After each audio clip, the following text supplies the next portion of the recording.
Good morning. Good morning, colleagues. My name is Sonja Jane Tuli. I'm the Acting Director of Public Prosecutions of Mpumalanga Province.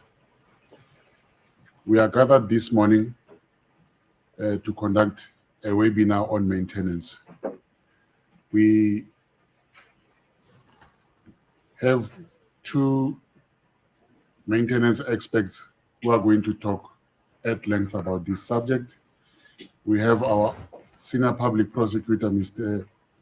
Andres Mukhadi, who deals with maintenance matters from the NPA side, and we have Advocate Daga from the Department of Justice in Mpumalanga Province, who's also responsible for dealing with maintenance. They are going to cover various aspects of maintenance matters, on how to start the application to receive maintenance for minor children, how, when, and how to increase maintenance, the documents that are required when applying for maintenance. For many people, including some lawyers, they regard maintenance as soft law. But the fact remains that maintenance is a very thorny issue for many children and single mothers who are in need of maintenance. There are many children out there who need maintenance. And if we are not committed to deal with maintenance matters very effectively, we might find ourselves in a situation where many of the children in this country be suffering because of lack of our effort. So I'm going to hand over to Advocate Kathy Mnisi, who's going to be the moderator for today. And I welcome all of you. Thank you.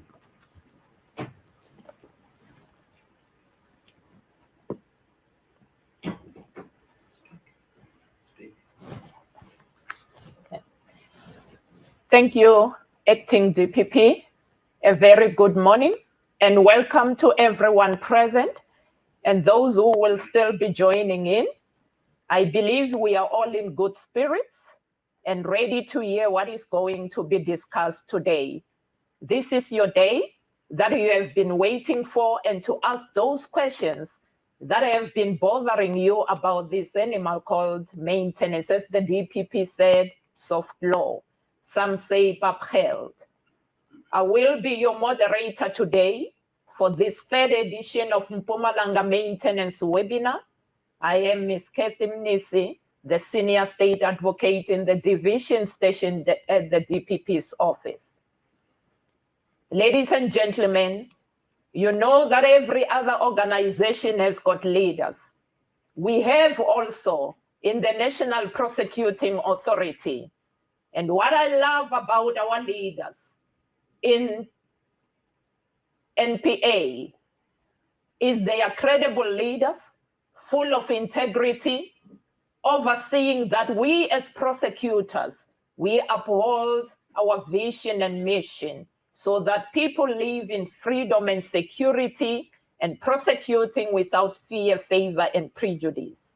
Ladies and gentlemen, that being said, meet our leaders as I acknowledge our leadership in the National Prosecuting Authority. Advocate Shamila Batoy, the National Director of Public Prosecutions, Advocate Swongile Mzinyati, the Acting Deputy National Director of Public Prosecutions, Advocate Kerry Gamo, the Special Director, Soka Unit, Dr. Mkuseli Jokani, the Deputy Director of Public Prosecutions, Soka Unit, Mr. Sonja Ntuli, the Acting Director of Public Prosecution in Mpumalanga Division. You already hear him, welcome you.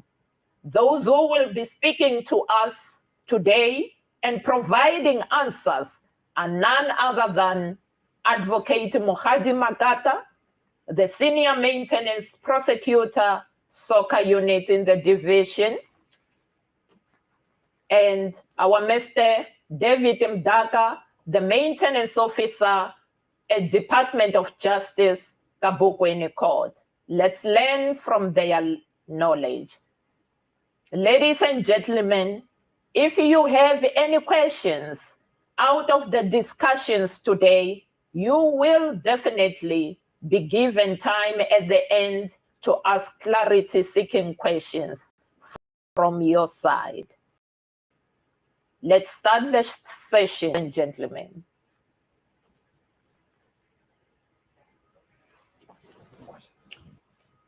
So, Mr. Mdaka, let me first start with you. If a person is seated at home and they want to come to court and apply for maintenance, they are thinking, what is it that I must bring to the maintenance officer in order for my maintenance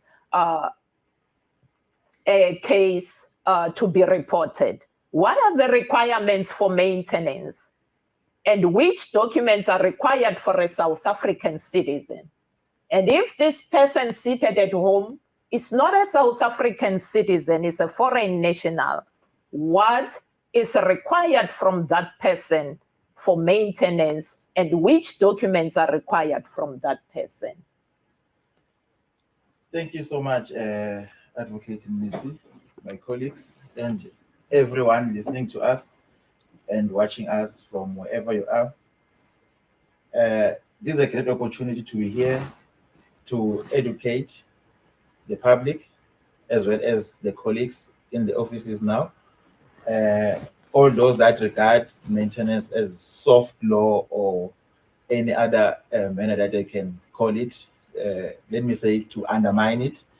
This is the part of law that is very, very much important in the general public because it affects every household. Every household does have a person to be maintained there. So this affects everyone on our daily lives. So I take the opportunity to educate the public and our colleagues. Getting back to your question, Advocate, a person sitting at home might be thinking, which documents or what is it that is needed for me to open a maintenance case? Do I need a lawyer? Do I need to consult any expert? No. The maintenance court, each and every magistrate court in the Republic of South Africa, it's a maintenance court. So when approached, when you want to open a maintenance case, you need to approach one of those offices.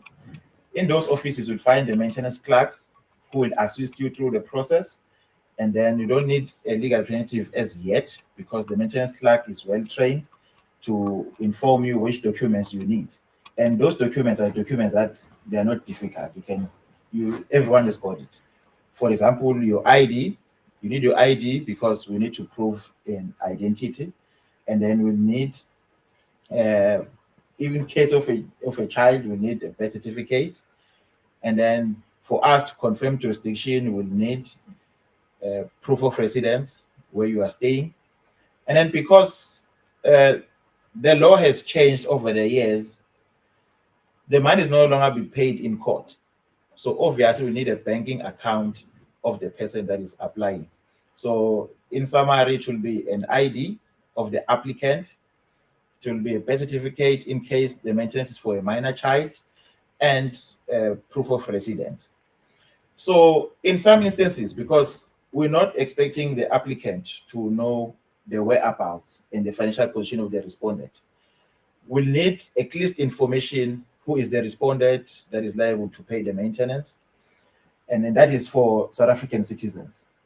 So for foreign nationals, because they are in the Republic, and we need to determine whether they're in the Republic legally so we'll need some form of identity in a form of a passport or a birth certificate for the child, either of the two. And for the applicant, we'll need an ID, even a foreign ID or a passport, and the proof of residence as well as the bank statement. With those documents, we prove the existence of the person to be maintained as well as the person that is opening the maintenance. And if they responded, although it's a foreign national but is in the Republic, then we'll need the details where the person is working, where is he staying. And then if the information is insufficient, then we can tell our maintenance investigator to dig deeper to find where the respondent is. Thank you. Thank you, Mr. Mdaka. I hope it's very well understood the documents that are required to apply for maintenance. Let me ask you another question. There is this notion that maintenance is applied by women. Can I to a child, the divorced, the mother left the children with the father. Can a father to a child apply for maintenance for the child, and under which circumstances? And about his maintenance against his wife, is it possible? Because that the wife can apply for maintenance against her husband. Thank you so much for this question. And this is a very, very controversial question. And I thank you for asking it, because everywhere we go, when we do the outreach programs, the fathers will be asking that the law is not balanced. We always have the mothers or the females as the applicants. The law is very clear. The law, it says, especially the Maintenance Act, it says a person who is in need of maintenance will have to apply to the court for the next person who's the respondent this time, for the next person to provide for the maintenance, as long as that person has got means. So the law, when it says a person, it did not specify a gender. It says a person that is in need of maintenance that can prove legal liability on the next person, and that next person has got means, then the person qualifies to open maintenance. So the father now, who is in possession, that is, or let me say, that is staying with the child, can apply to court for maintenance against the female respondent, who happens to be the mother of the child, as long as can prove legal liability and can prove that that person has got means and they got needs to be catered for. So in simple answer, yes, the father is staying with the child can apply maintenance against the mother, provided that all the requirements are met. On the second part, can the husband apply for maintenance from his estranged wife? Let me start by saying one of the consequences of marriage is that the spouses owe each other reciprocal duty of support. So this means, in simple terms, the wife, either of them, can apply for maintenance against the other, because they meet the requirement that is a person that has got needs, and the other person, if we can be proven that has got means to provide, then yes, either spouses, whether it's a female or a male, can apply against the next person. Let me clarify this first. At common law, there's 3 requirements for maintenance. One is that there must be needs. The person to maintain must have needs, be either a spouse or a child. Secondly, there must be means on the part of the person that needs to maintain. And then number 3, and the important one, there must be legal duty that is recognized by the law, relation. So in case of a father to a child, the relation is simple as the parents and the child. So in case of spouses, the relation is that there's legal marriage that's recognized by the law. That's what gives rise to the duty of support. So either of the spouses, as long as can prove these 3 requirements, then yes, it can be a maintenance claim against one another. Thank you, Mr. Mdaka. There you are, ladies and gentlemen. Husbands can apply for maintenance from their wives, and they can apply for maintenance for their children that are staying with them. So, Ashtiva Mos, Ikarea Ashtiva, Ikarea Jonzeka. Advocate Makata, I heard from the grapevine on the passages that the Minister of Justice will be visiting this province. How true is that?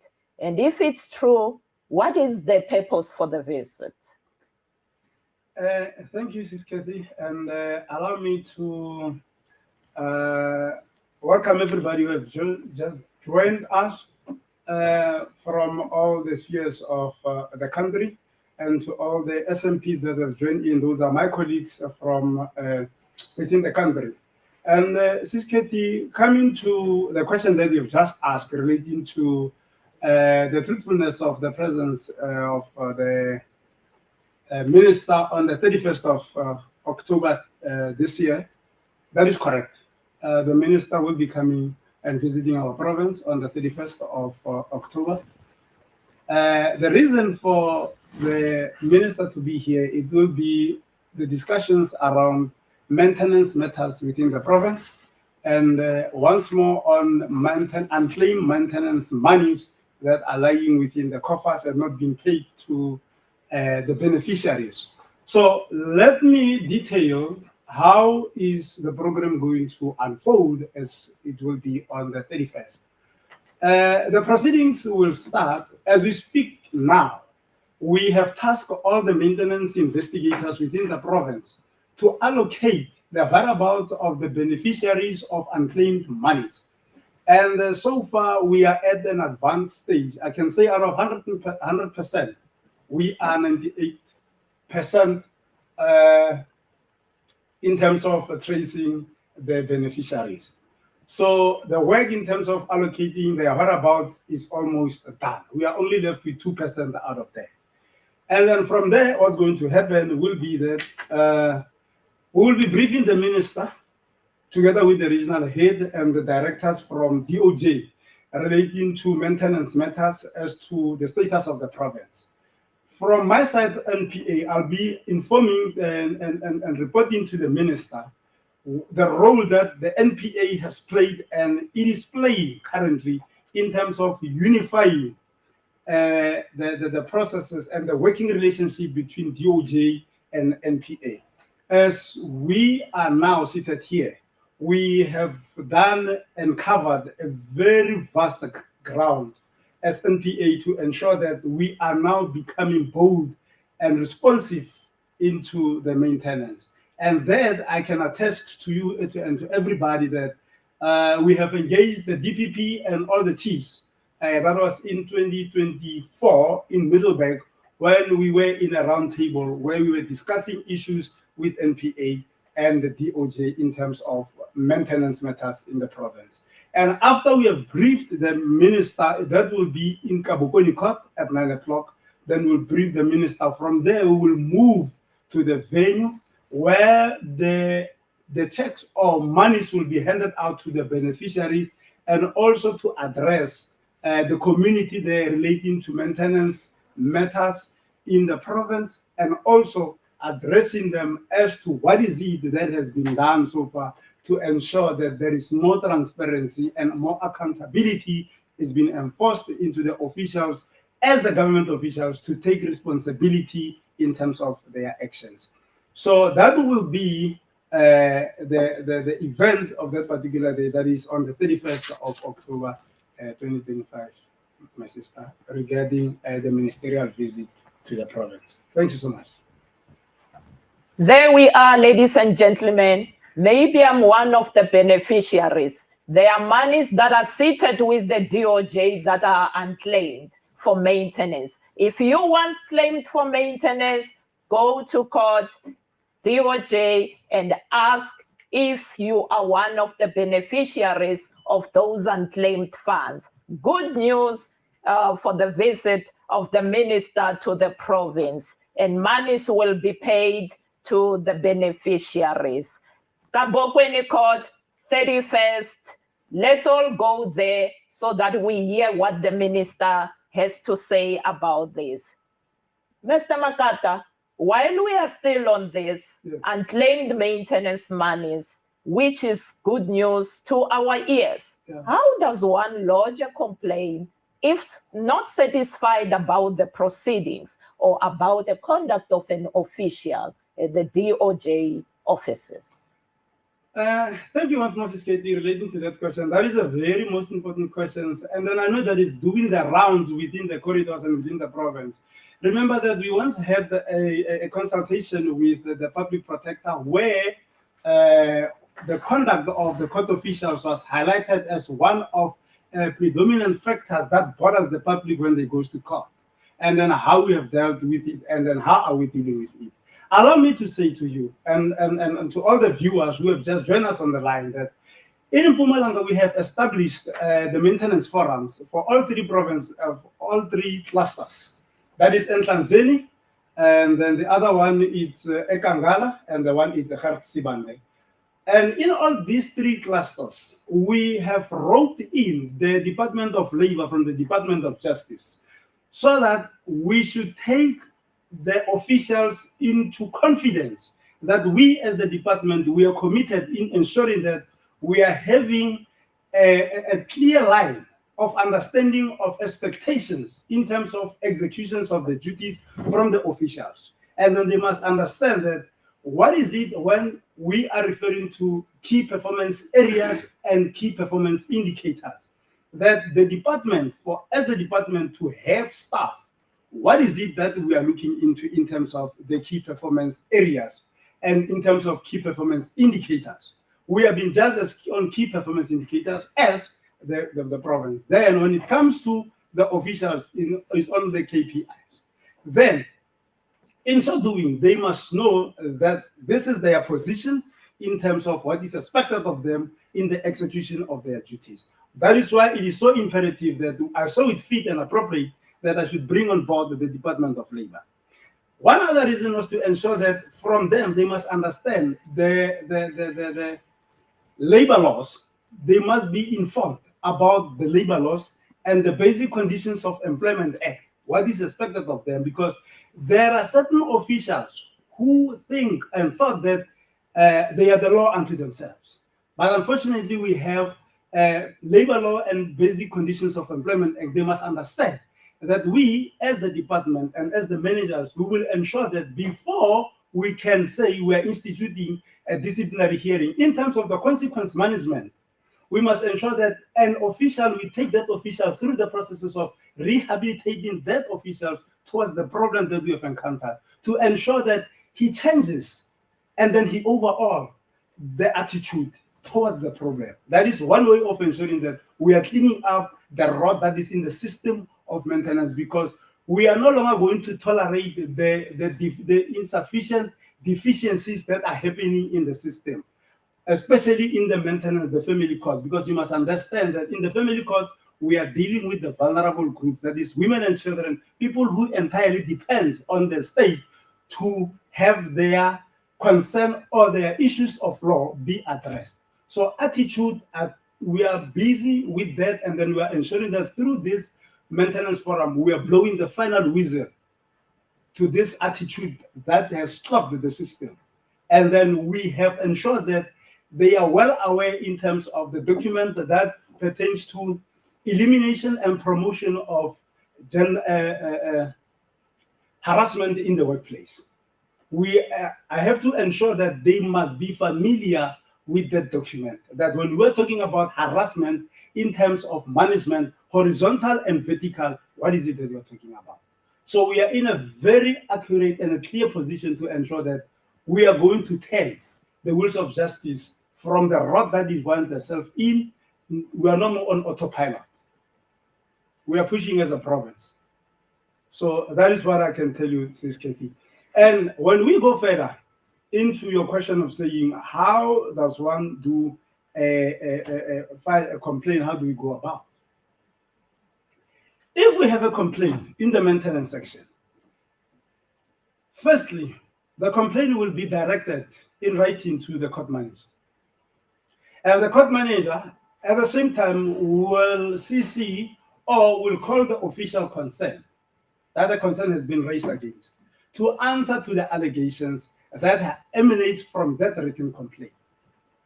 And then from there, what we will do, we will investigate the complaint. Now, what is my role when we say we? When I say we, I'm talking about NPA and DOJ. What I'll actually do once I've been given a complaint, I will go and visit that court. I will lift the file and peruse the file to find out whether the processes of maintenance in terms of the complaint lodged were actually properly engaged. And then that will be in twofold, because we will be looking into the maintenance processes, whether have been properly engaged. And secondly, we will look into the conduct of the officials in the execution of the entire process when that led to the complaint that is before court. Then when I find that the processes of maintenance were properly engaged, I will give my report to say, in terms of maintenance processes, yes, they were properly engaged. Then the issue here, it is with the conduct of an official. Then I will give that report in writing. I will give that report in writing and forward it to the director, legal, that is in the DOJ, and as well as to the court manager. And then what they will do themselves as the DOJ, they will look into the conduct of the official. They will look into the conduct of the official, that what is it that actually has instigated the official to behave the way he has behaved. And then from there, the department will take over. That is the DOJ in terms of ensuring that they recycle the attitude of that official. Thank you, Siskedi. Thank you, Mr. Makata. There you are, ladies and gentlemen, forums. So our leaders are on top of that, the attitude of some of our colleagues in the courts. Na stiva ku ri van'wanyani iti court va ku ka maintenance, forget, you won't get help. So there is help now because there are forums now that are dealing with those issues. So don't lose hope. Go to the maintenance court and you will get help. If there is anything that's troubling you, there are the steps that you can follow in order to lodge a complaint. Thank you, Advocate Makata. And while we are still on you, how does one apply for maintenance file contents? Thank you, Siskedi. Once more. I love your line of questionings. They are very much interesting because these are daily problems that we come across in the maintenance, especially where people are applying for file. But let me say, in terms of Section 42 of the Maintenance Act, that is where one can apply for the file contents. How does the process unfold? Once the file is there and the person wants to have the contents of file for personal perusal at his or her own leisure time, the process to be followed is this one. A person needs to make an application in writing to the maintenance officer and hand over that letter requesting the particulars of the maintenance file. And once that application has been done and handed over to the maintenance officers, copies of that file will be done.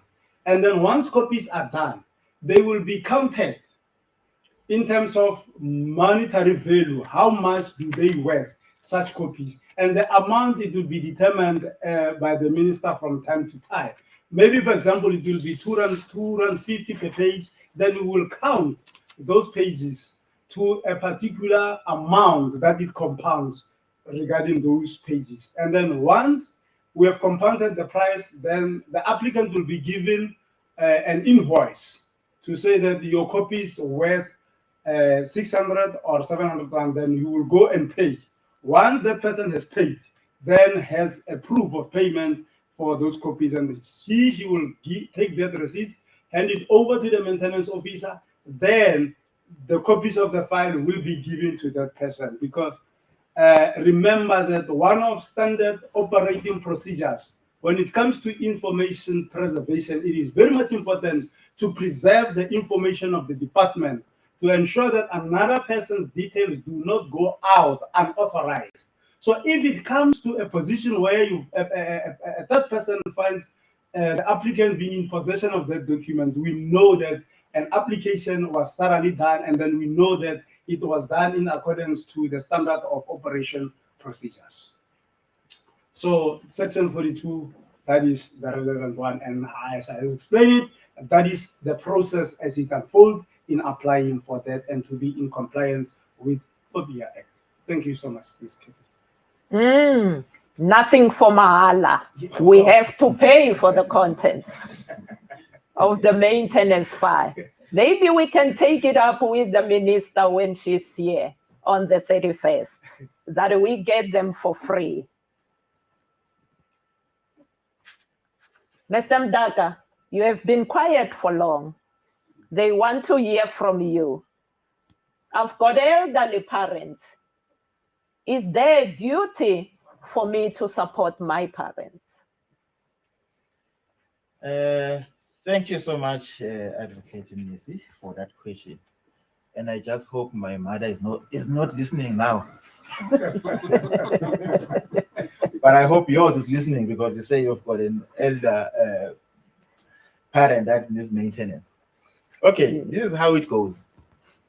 As I explained earlier, that at common law, the requirements for one to establish, or the basis for a maintenance claim, is needs, legal duty, and means.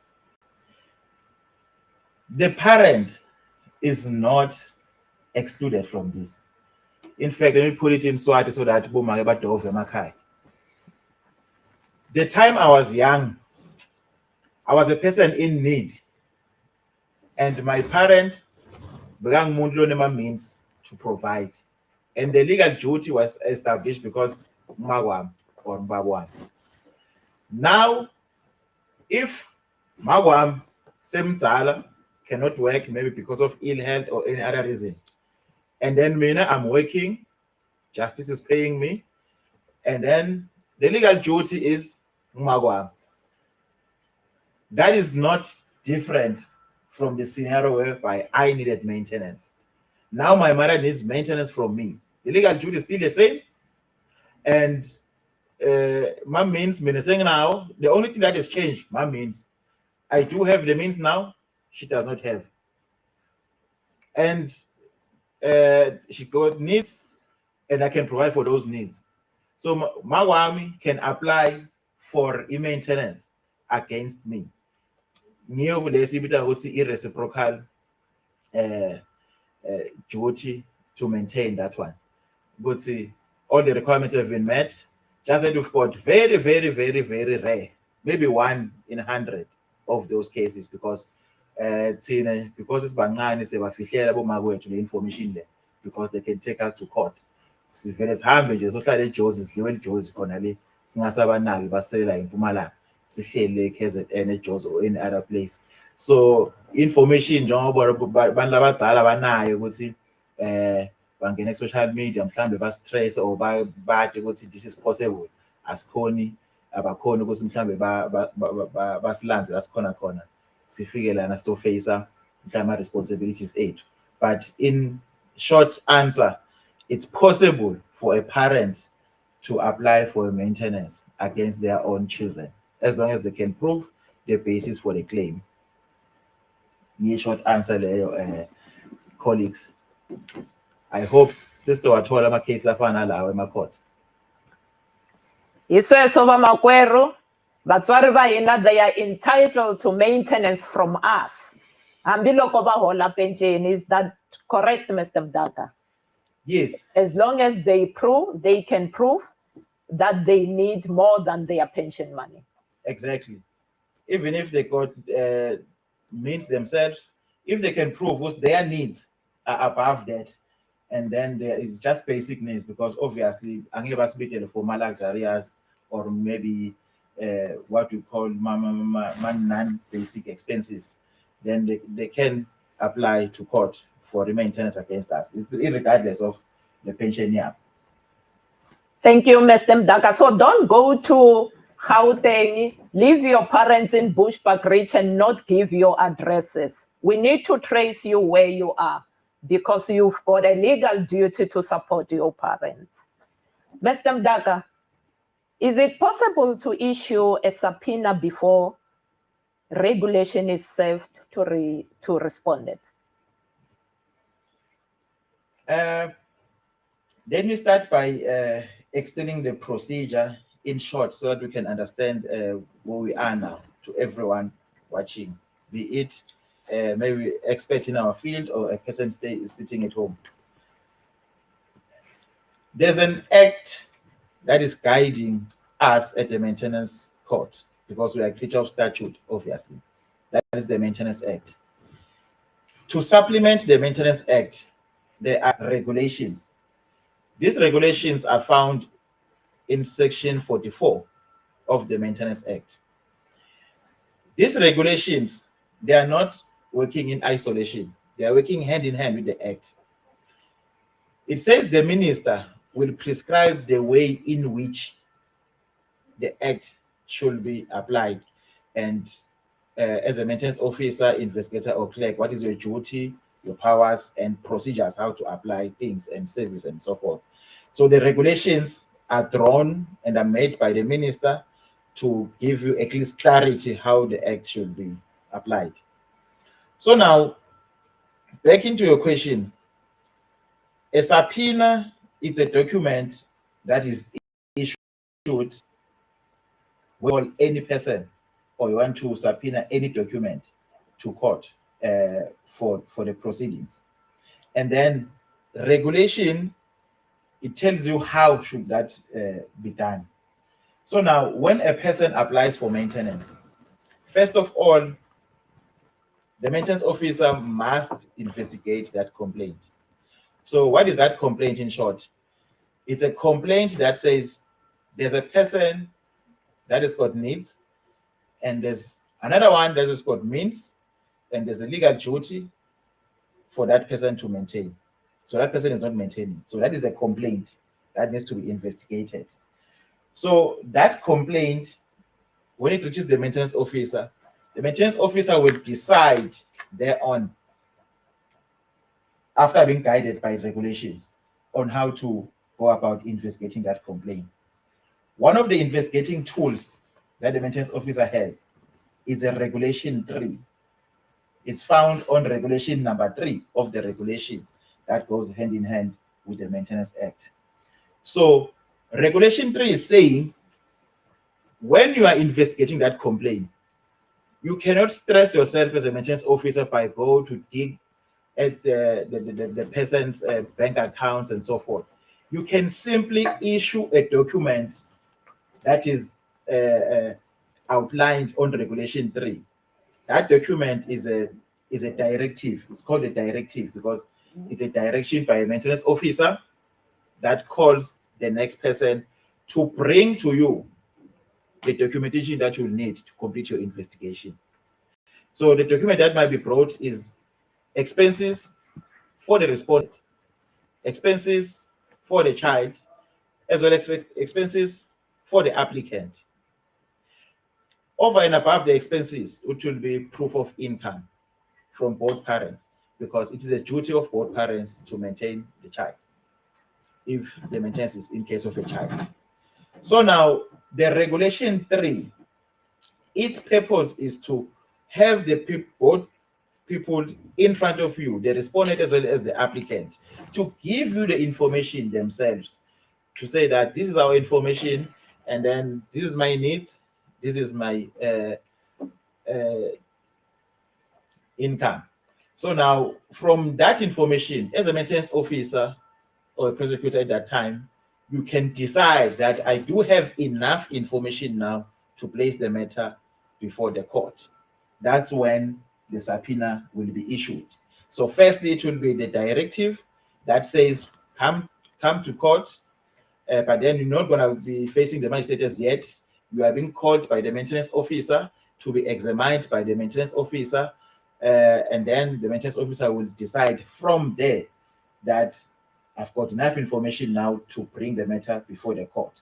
And then that's when the maintenance officer may issue a subpoena calling both of them to say that, okay, now I'm enrolling the matter to court. But then we can bear in mind that during that regulation 3 proceedings, the parties may decide to settle. The parties might say, okay, I saw the documents, I saw the needs, now I just want to consent to whatever that she's looking for, or we can negotiate a certain settlement, and then the parties can settle there. So the matter now will be resolved quickly than to observe the normal service procedure. So that is a function of the regulation as well as the subpoena. So yes, it is possible to issue either of them, because either of them, the directive is to call both parties for the investigation, as well as the subpoena in terms of Section 9 is to call the respondent to appear and to produce to the court any document, statement, or even viva voce evidence. So that is the position advocates. Thank you. Acts, regulations, policies, viva voce evidence. It may be a little bit difficult for us, but let's go to the maintenance officer so that we understand it well. What is it all about? For now, maybe it may be a little bit complicated or difficult to understand. But I believe as we go there, it will be explained clearly to us. Thank you, ladies and gentlemen. As I come to you, Advocate Makata, we are on a webinar now. It's not everyone who is able to join a webinar. Our people out there, they may not even know there is a webinar today that is taking place where they can hear all about this. So you talked about forums on the officials, attitudes and all that. What measures as our leaders in the soccer unit, maintenance, are put in place to educate people about maintenance? Thank you, Sisketi, for the questions. As to what measures have been put in place to deal with in educating people about maintenance. Allow me to say to you that in Mpumalanga, we are having a TIP stakeholder meetings that takes place on quarterly basis. And there we are also having the NGOs who are also part of that. We are also having the taxi organizations that are there part of. And then including the social workers, or let me say the DSD department is also part of TIP. And in those gatherings, that is where we also have a slot where we educate people about maintenance, especially our stakeholders in the TIP stakeholder that we have in this province. And secondly, what we do also, we are having a campaigning team here in Mpumalanga. That is myself, Nomfundo, our court prep, as well as the communication or officials, that is Sis Monica and Brian, where we have collaborated with Safer Schools South Africa, that is with Pastor Moyane. And that is where we go out in these schools and even at the tertiary institutions, together with our community prosecutor, Mr. Ramaha, will go out there and then educate these people. Let me say, and even Antoinette Nkosi, who is also part of us from sexual offenses. That is, she's a case manager for Mpumalanga province. We'll all go out and do outreach at schools and even at tertiary institutions together with Pastor Moyane. That is how we disseminate information to the people. And also we do radio interviews that are being organized and set by our communication department. That is how we do go out and do those things. And even when we are being given invitations by any organizations out there in the community, we do honor those invitations because We are doing that not only for those people, but for everyone in the province, including our department, that is NPA, where we need to be seen to be taking information and justice to the people so that people can understand what is it that we as NPA are doing. And then we teach people as well about soccer unit, what soccer is all about. And then we also spread the message about the Tutuzela care centers. The people must learn to understand that what is this Tutuzela care centers. So that is how we spread the message to ensure that people get information, because the only way of bringing justice to the people, it is through the court processes. And then people must know that these courts are there for them to be the principles. They must come to court to consult to get information. So as one of our Tupili principles is one of those that consultation, and we as the department, we have what we call service excellence. We need to explain to the people what services do we have. And then by sitting back, people are not getting enough. But with these structures that are being established, we are able to penetrate and to have as much information as we can with the public members to ensure that we as soccer units and as NPA generally, and together with the DOJ, we are very transparent, and people, it becomes easy for them to come and approach the department and our officials whenever they are seeking information relating to anything that pertains to maintenance or anything about NPA. Thanks so much. Thanks, Advocate. There you are, ladies and gentlemen. They are partnering with NGOs in order to disseminate this information to the community at large. We've got community prosecutors, as Advocate Makata said, who are dealing with maintenance. So they have partnered. Do you hear that? Taxi organizations.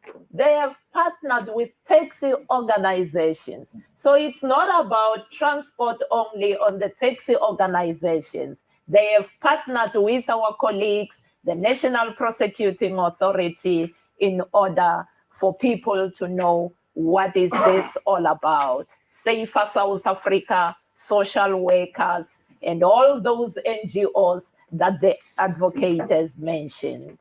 Advocate Makata, how do you associate gender-based violence with maintenance? Some are even scared to go to court and apply for maintenance because they are promised or they are threatened, not a promise, they are threatened that if you go there, I will kill you or I will kill the child. How do you associate these two? Thank you, Ms. Katie, also to that question. Gender-based violence is a pandemic in our country. And then we hope that with time, there will be proper measures, very strict proper measures in place that will deal with gender-based violence. Allow me to say to you that gender-based violence, it's in an intimate relationship, it is a central component in an intimate relationship that has been exercised to control the body of a woman in the intimate relationship. And that being as it is a central component that is being exercised to control the body of a woman in the intimate relationship. Gender-based violence is being manifested in an intimate relationship by an economic abuse. When this woman wants to leave this relationship, you know what these men do? They withhold the financial resources to frustrate the woman, knowing very well that this money, it is meant for the children. And as a result, what is he doing, this man, when he withholds this? He is actually doing what we call an economic abuse. And when he does that, what does the woman becomes? She falls into what we call a Stockholm syndrome. She can see that this man, this is what he is actually doing unto me. But because of a fear of having to leave this man, because he's withholding the money that is actually meant for these children in terms of maintenance, it becomes a problem, and then she falls into a Stockholm syndrome, where she sees that this is wrong, but then her mind is still trapped. knowing that she won't be able to can survive in the outside perimeters of this relationship. And that is how you associate GBV to maintenance and domestic violence. And at the same time, let me clap up also your question. That will be the next on number 5. I answer them as I continue like that. As to the remedial issues that are available to address the GBV in the maintenance and in the domestic violence. When one has to look into the National Strategic Plan, the National Strategic Plan, it is there, it is Vision 2030. When we talk about the National Strategic Plan, it is a plan that is there in the next coming 30 years to see South Africa becoming a safer place for women and children the next coming 30 years. And then when you look into that, you go to Pillar 3 that talks about justice, protection, and security. Pillar 3 talks to us, the court officials, to ensure that whenever we have these people, which are the vulnerable groups in the society, we must ensure that we give them security, there is justice, and then they feel safe when they are with us. And how do we ensure that we provide security in terms of that? There are pieces of legislatures that are there that needs to be exercised strictly to reduce freedom of movement and financial muscles that men has over women in their relationship, whether it be intimate or any other relationship. So you ask yourself, in terms of regulation, Pillar 3, that is justice and security, what does this say, and what does Pillar 3 says when it talks about justice and security and protection? It says that we must ensure that we capacitate the criminal justice system to remove all the impunities on the system so that justice must be seen to be done. And we must apply justice that is effective and very responsive. So as the department, as SOCA, NPA, as well as the Department of Justice, that is why I saw it fit and necessary to rope in the Department of DOJ, that we need to go out there and educate our maintenance officers, our clerks, and our investigators that this is how we are going to overhaul your attitude. When these people comes here for court, we must all know that we are the first line of defense for these women and children. And by so ensuring that all the legislatures that are in there to ensure that we bring the justice, safety, and security for them, we exercise them thoroughly so as being expected. And we must always give them feedback as to how far are we in terms of ensuring that they are going to get justice. And when you talk about domestic violence in that one, you know, domestic violence, it talks about Section 7, where it gives an interim monetary order. That is where a woman in that domestic relationship will get a temporary financial relief order in terms of the Domestic Violence Act to cater her needs as a victim of that relationship. Then in so doing, her rights as a woman are being protected. And you need to understand that, you know, in woman, impunity and control are one of the most fundamental principles of ensuring that that woman, her rights to dignity are being protected by only having that impunity and control over her issues. Then that is how we are able to restore a dignity of that individual, that is their survivor to this domestic violence relationship. And when you go to maintenance, when we talk about what the remedial issues there too, in the Maintenance Act, we are having Section 26. These are civil remedies where the respondent or the father who is actually maintaining, wherein they are in defaults, when the moment they fall into mora in terms of their monthly payments, that is where we are having the remedies that are warrant of execution against property, attachment of a debt, and emolument attachment.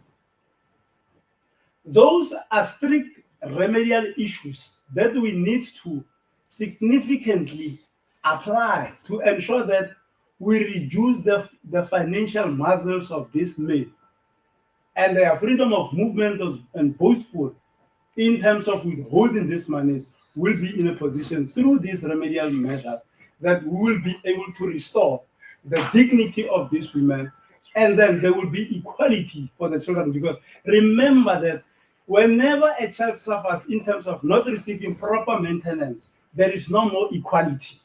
There is no more equality. So equality is lagging. And through the enforcement of these remedial issues, that is where we are able to bring in equality. Because you must remember, those are one of the most important sections in the Constitution. You're talking about Section 9, a right to equality. You talk about Section 10, Section 11, Section 27, and Section 28 and 29. That talks about education. Those are the most important sections in the Constitution that we need to uphold at the same time. And then when we do these remedial issues, we apply them, either in domestic violence and in the maintenance. We know that we must always and at all times ensure that we are providing what Pillar 3 is saying, that is security and protection. And by simply attaching these monies and these bank accounts, selling these properties, it is how we ensure that we are restoring justice to these survivors of gender-based violence. And then again, you look into the National Strategic Plan. Where the strategic plan fits in terms of maintenance, you look at Pillar 5 of the National Strategic Plan. Pillar 5 of the National Strategic Plan talks about strengthening child maintenance and related systems to address the economic vulnerability of women. So if you look into this Pillar 5, how do we strengthen child maintenance? We strengthen child maintenance through Section 26 proceedings. Those are civil proceedings because the respondent is not paying. He has actually bought a trouser with a zip. He has always have his pocket zipped, and then with a padlock. We can't penetrate his pocket. Then how do we penetrate his pockets? Let's do emolument attachment. Let us execute his properties. Let us attach his bank accounts. Then by so doing, he will unzip his pockets and he will come running to the court. Because when he goes to the bank account, ATM will say, consult the nearest branch. When he goes into the branch, they said, no, it's maintenance, mister. Visit this court, there is a maintenance that has blocked your accounts. And when he comes to court, he knows that this is where he should have actually started before he can start to squander all the funds or refrain from paying his maintenance. So that is how we strengthen child maintenance in terms of Pillar 5 of the National Strategic Plan. And then what does it refer to when it says strengthening other related systems? When you talk about related systems, in terms of that, you're talking about SAPS in terms of warrant of execution, warrant of arrest for the defaulters. So we need to bring SAPS to speed so that SAPS can understand how imperative it is to ensure that we bring in the maintenance defaulters to court and answer for their non-availability when they've been requested to appear before court when they were warned.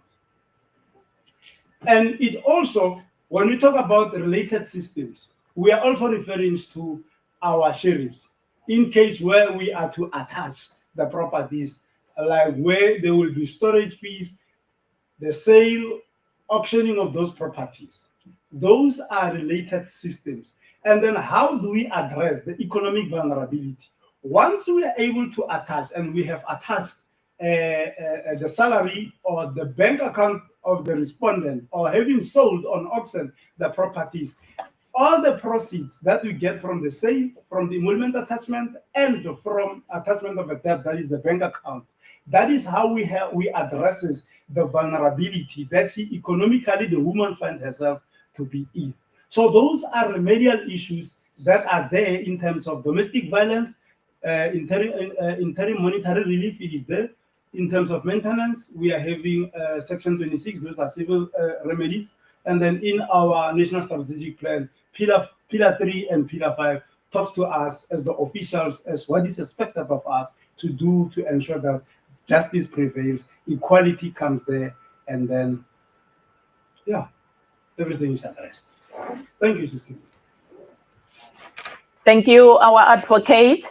I believe also that's where we have unclaimed monies in the maintenance court, because women are scared to go there and claim this maintenance money because they are threatened that if you get my money, then the child will die or you will die. Women, let's not stay in abusive relationships because of money issues.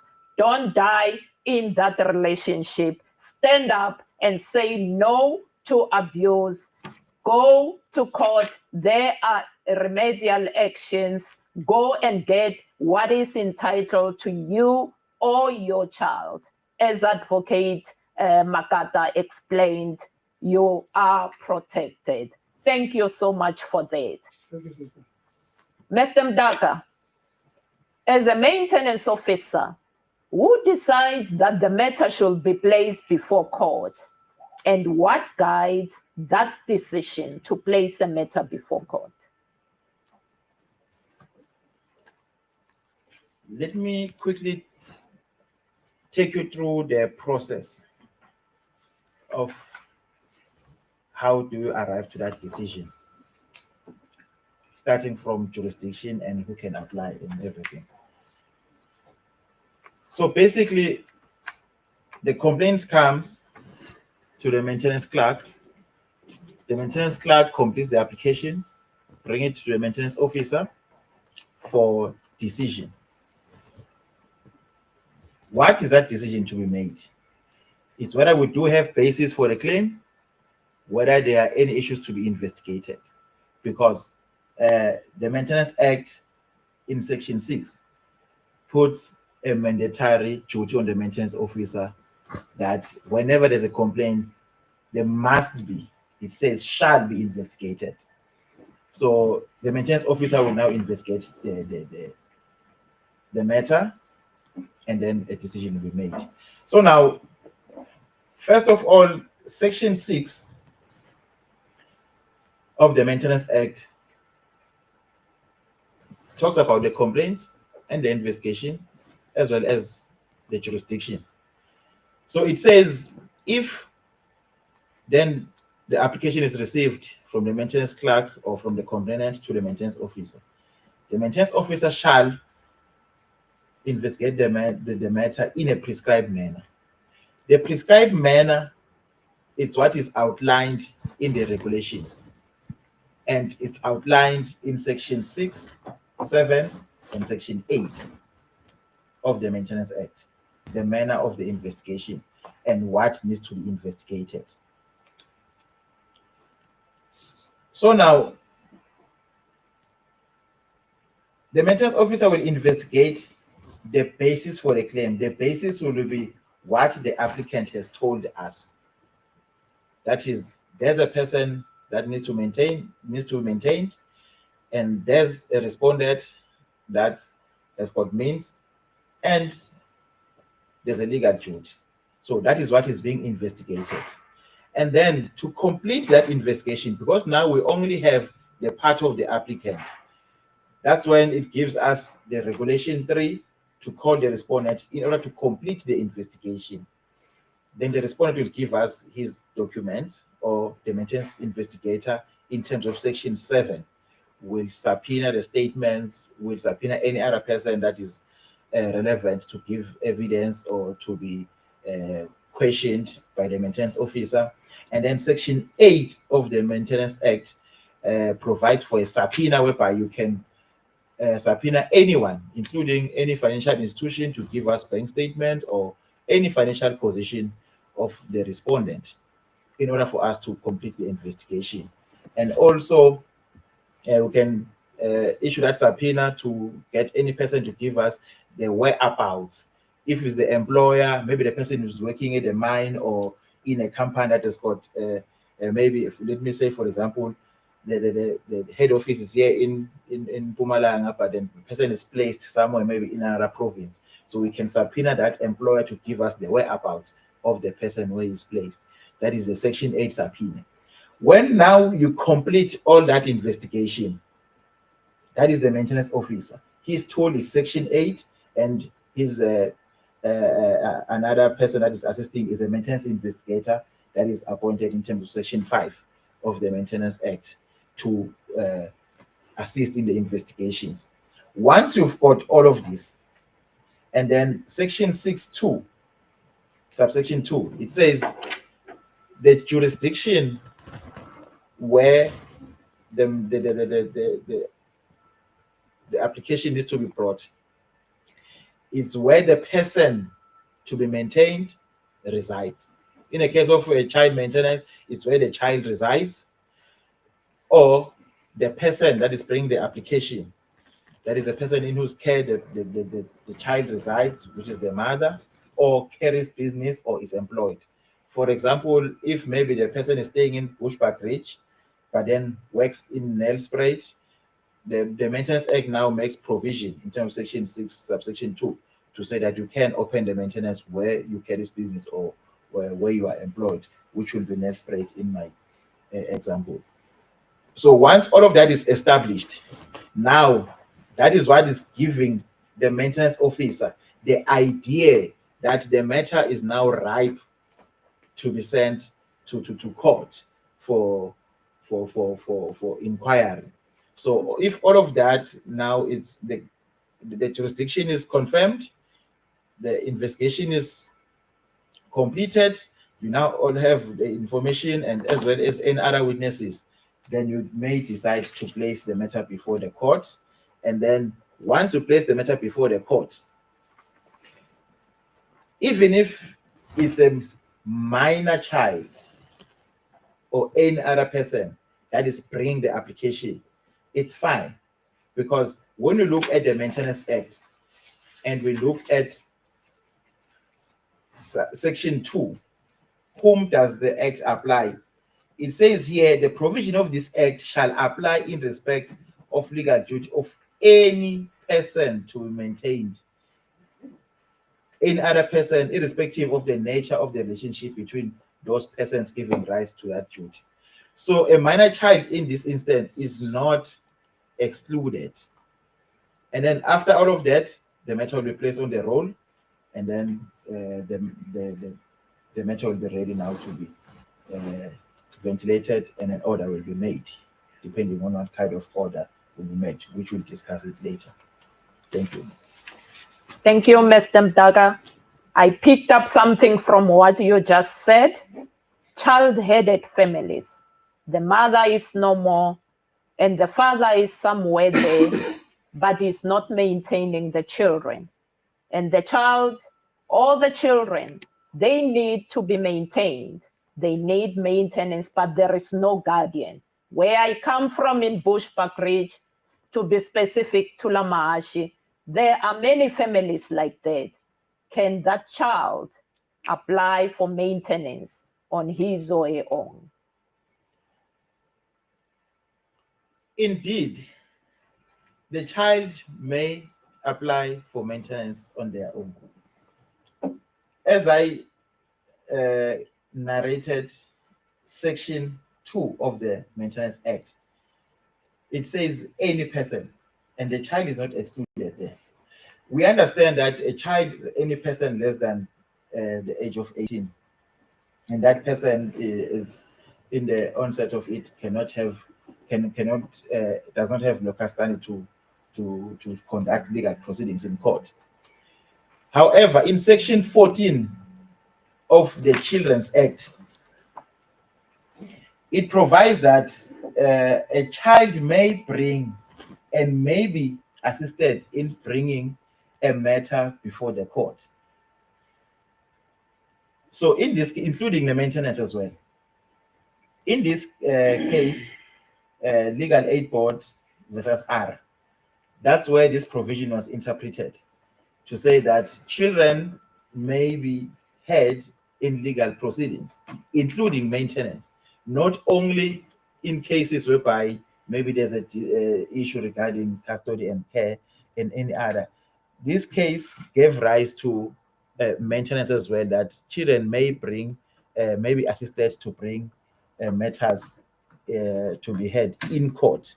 And then this case placed a duty on Legal Aid South Africa to appoint a legal representation for the minor child that is bringing the matter to court.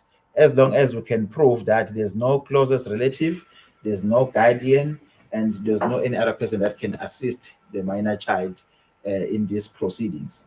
And then we understand that there are the NGOs and the curator may be appointed, but this case emphasized that the person appointed to assist this child must be a legally qualified person in order to conduct proceedings in the maintenance court.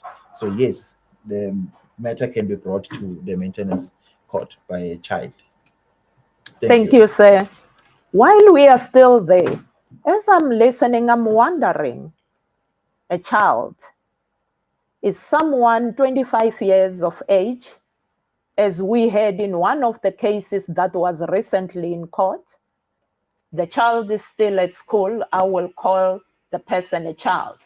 Still at school, but the child is 25 or 26. Can they apply for maintenance? Indeed, the act is clear and the law is clear. It does not specify when should maintenance ceases to exist. It says as long as you can prove a need. The person over the age of 18, you can agree with me that it does not necessarily change that I'm 17 years old today, I'm in grade 12, and then tomorrow I'm 18 years old. It doesn't change anything. It doesn't mean now I'm staying in my own place, I've got my own expenses, I'm now working. That is why the law was amended to say there's no age limit when it comes to when does maintenance cease to exist. It says until the person is self-supportive, or maybe the person is remarried or any other, is married or any other maybe instead that the parties may put on their agreement. This is so because we know that there are persons in your example, there's a child that is 25 years old that is other dependent person that still needs maintenance for any other reason. So the court said, let's give that person a chance to come to court and convince the court that I still need maintenance for this reason. I'm full-time at school, I'm a student, or I'm not working currently. And then there's a lot of case laws. One of them is Z versus Z that supports that the child over the age of 18 or any person over the age of 18 still that can prove that they still need maintenance, they should get maintenance. And then when you go further on some of the case laws, it says that person that is bringing the application to the maintenance court must show that what the other parent is doing. So basically it's saying you must have both parents before those proceedings. You cannot choose that now I'm going for my father because my mother is doing this and this and that. The mother should be included in the proceedings. That's what most of the case laws are saying, because now the person is in a position to understand their own expenses and then cannot choose to say that, okay, because my father is not staying with me, I'm taking my father to court and not my mother. No, the statement for the mother needs to be heard in court to say that how is the mother now contributing to this dead person, because this person is in a position that does have employment capacity to be employed and earn enough salary. So that person needs to be tested that whether his expenses and then why he is prevented from working or supporting himself. So any person over the age of 18 can apply for maintenance. Can I add on that one? Taking from where Mr. Mdaga has just left off, né? Because he has quoted Z versus Z, and then there's another case where you look Center for Child Law versus Minister of Justice. That is where the judges said that there is nothing intrinsic of a child attaining age of majority, but it's just a transition from being a minor today to be a major tomorrow. So that is why they said the very same child who's your minor today, tomorrow is a major. She's still the very same child who does the same chores in the house. And that at the same time, you must understand that this judgment as well, it is not discriminatory to say, no, these men will forever be in the maintenance work until Jesus comes. It's not like that. And it is, we're not answering these issues. These issues are actually emanate from the law. Because if you read from the Divorce Act section 6, subsection 1A, there too, it says that any court in that grant the decree of divorce shall not grant that until the welfare of the minor or the dependent child of the couples in that marriage, their interests are taken into considerations. Now, you look into that, section 6.1a of the Divorce Act says it shall, meaning that it's parental. And then when you go to subsection 3 of the Divorce Act, it says that the court can grant a maintenance in favor of a dependent child. So it is not discriminatory whether the child is a minor or is a major.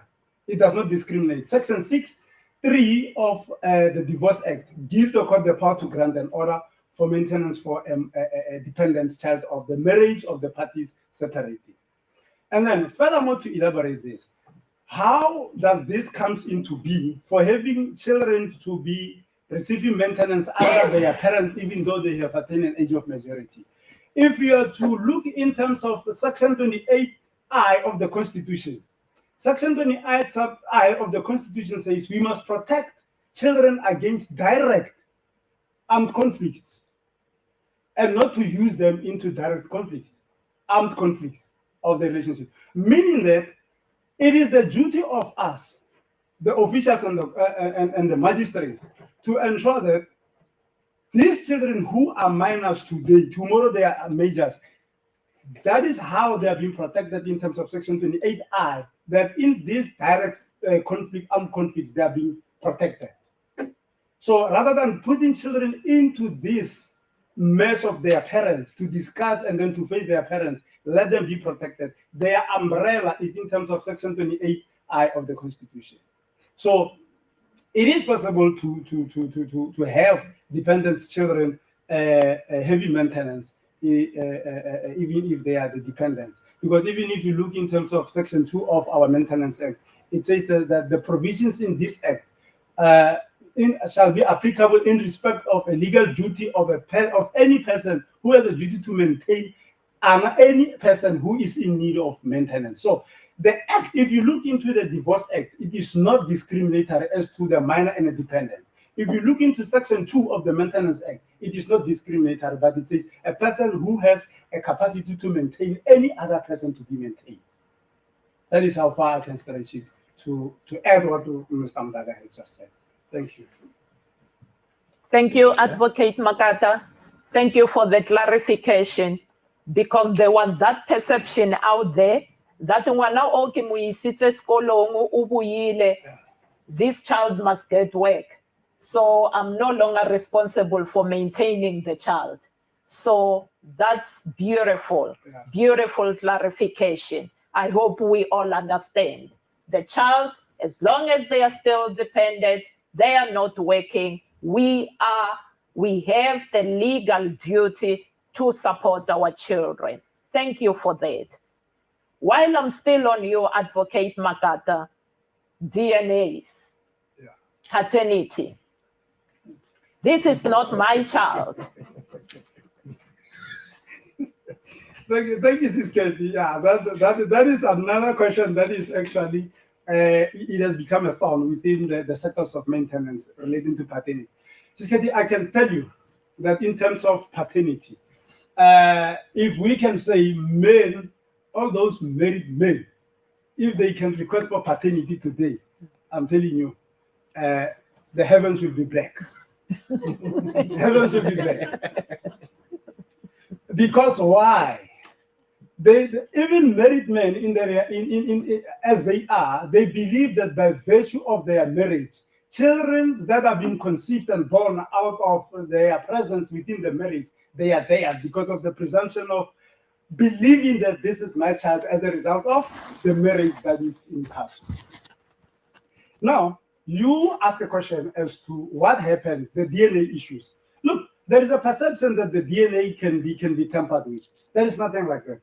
Let me clarify the statement. Why am I saying that? You know, when I was there at Harangua, I once requested the Professor Belgemut to take me through the process, just to observe how they do. They drew blood from the parties, and then how do they seal them? You know, when the parties are there are three. Let's say there are three: the mother, the father, and a child there. Then they will clean the parties, and then with the cotton wool, and then thereafter they will draw blood from them, and then there will be the containers, the small tubes. That blood will be stored in those tubes, and then after that they will be sealed with a red tape, and then parties will sign on that tube their names. They will write their names and then sign for that. Once they have done that, those tubes will be placed in a small container like a box, and then it will also be sealed with a red tape, and the parties will sign on that small box where the containers with the blood samples are placed in. That is to ensure that there is confidentiality, and they must know that everything is being done in a very professional manner, and then the blood samples are being signed for, and then they're being properly sealed. So there is nothing, it's just a myth to say that blood samples can be contaminated by friendship or by brown envelopes by the respondents to the doctor. That is impossible. I've been there, and I'm so thankful to Professor Belgemut for having to expose me to the processes of taking blood samples, how they have been taken to the lab from their parties. So that process, it is very, very confidential. So it is one process that can be trusted. Now, let us come to a point where you're saying the results. You find that after 16 years, 17 years, a child has attained an age of majority, or you've been maintaining this child from 0 months to 12 years. And then at the later stage, it transpired that this is not your child. And then how do you go about in that instances? I can tell you that in such instances, yes, there was a case that happened. That is in the case that was decided is that case of MN versus AJ. It was a case in the Western Cape. In that case, the respondent discovered after several applications by the applicant where she was increasing maintenance, and this man, he was actually up to here. He was full to capacity. Then he had enough, and then he decided to do the test, the DNA test. Then when the results came, they found that they are negative. That's not his child. And then what did he do?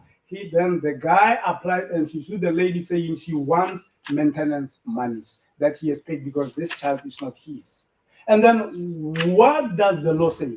The judges said in that case that the respondent must first prove undue enrichment. How does he know that the applicant has used the money for her personal gain? To prove undue enrichment, did the complainant took the money and save it somewhere? There was nothing that the respondent could prove. But because of the presumption that is there in terms of Section 36 of the Children's Act, Section 36 of the Children's Act says, whenever at the time the child was conceived, and the mother believed that at that time she had sexual intercourse with the alleged father, then it is through that presumption presumed that the respondent at the time of conceiving of this child, he was the father of that child because of that relationship he was in with the complainant. Okay, so that is the presumption, that is the umbrella that is there for women when it comes to issue of DNA where they are negative. They have a presumption, Section 36 of the Children's Act. And then once more, there is a recently decided case of VK versus Minister of Home Affairs. In that case, this was a case wherein a foreign national has a child. It happened in Western Cape as well. A foreign national has a child, 2 children with a South African woman. And then when the mother went to Home Affairs to register the details on the children's birth certificate, she excluded the details of the respondent that he is the father. Then when the respondent came from his country, I think it was the Congolese, then when he came to South Africa, he found that his details are not, personal details are not enclosed in the certificate. You must understand that whenever you want to prove paternity at the same time, where your personal details are being excluded, Death and Birth Registrations Act, Section 11.2, gives you the person who wants to have fatherhood details be amended in the certificate, you must approach court. Then the judge in the case of VK said, where there is evidence, and then there is proof from the mother that there was sexual intercourse with the person before court, that he is actually the father of these children, there is no need to do DNA to prove paternity, because there is an act of sexual intercourse, and because of Section 36 of the Children's Act that says whenever, if during the time the child was conceived, the respondent was in a relationship, then is presumed to be the father. So in no circumstances it is possible for a man to say he's claiming recourse because at all times he was dribbled by the applicant, and then at all times he believed that no, his spot kick was correct, only to find that it's not him who actually scored that penalty. Thank you.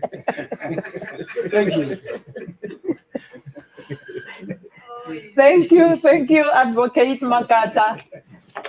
As long as you have had sexual intercourse with the mother and their DNA results are negative, you cannot come back and say, I want my money back. You have taken my next question. I thought that I will get you there.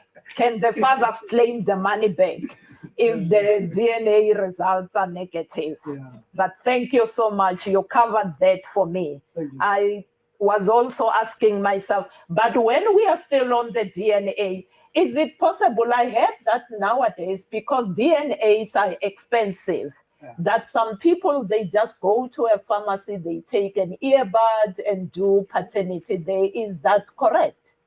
No, it's just a myth. I can tell you there's nothing like that.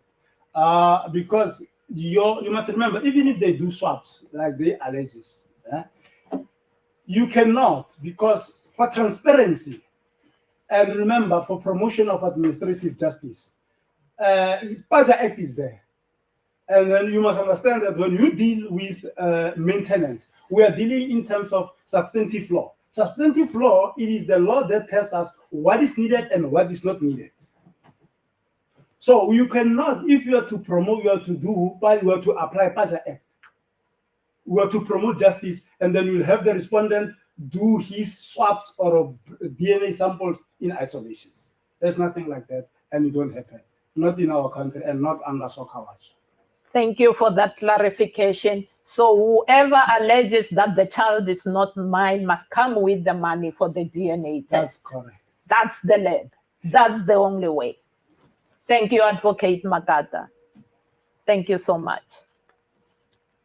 Mr. Mdaga, as a maintenance officer, how do you determine jurisdiction in maintenance?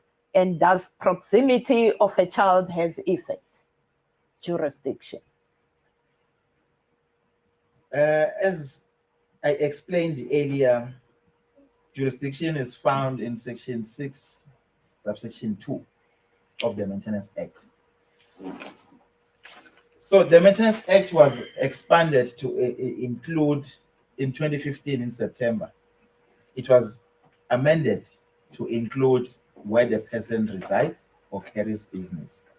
So before that amendment, it was only where the person to maintain resides or where the person in care, the person to maintain resides. But then the legislature saw that most of us, we spend most of our days at work and we're working away from where the person to be maintained are. So now it gives a right to apply where you carry business. So now we're going to the proximity of the child. Let's say, for example, the child is at Bushbuck Ridge and the applicant is employed in Bombela. We understand that the child is there in Bushbuck Ridge and is not in close proximity to the applicant. There's case law Nguza and Nguza. Nguza and Nguza said, as long as you as the applicant, you did not relinquish your care and contact to the child, to the caregiver that side. Let's say the child stays with the guardian or the grandmother in Bushbuck Ridge. The person that is maintaining, which is the mother that is working in Bombay, is still in care of the child, because monetary, you are still taking care of the child, and it does not require physical care that you will be there every day. So Nguza and Nguza came with a clarity to say that the proximity does not have to be taken into consideration that the child is here and the person that applies the maintenance is here.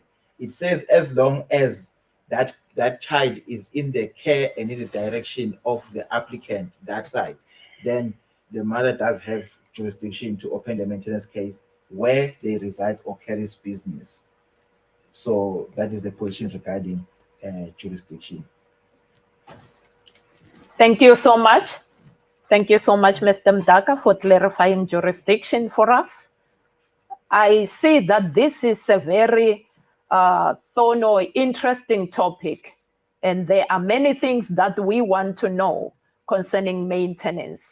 Is it possible, Mr. Makata, to apply for a witness fee if appearing for maintenance inquiry? Oh, thank you. Yes, it is possible to apply for a witness fee if you are in the maintenance inquiry. Traveling and subsistence fee, it is there in the Maintenance Act.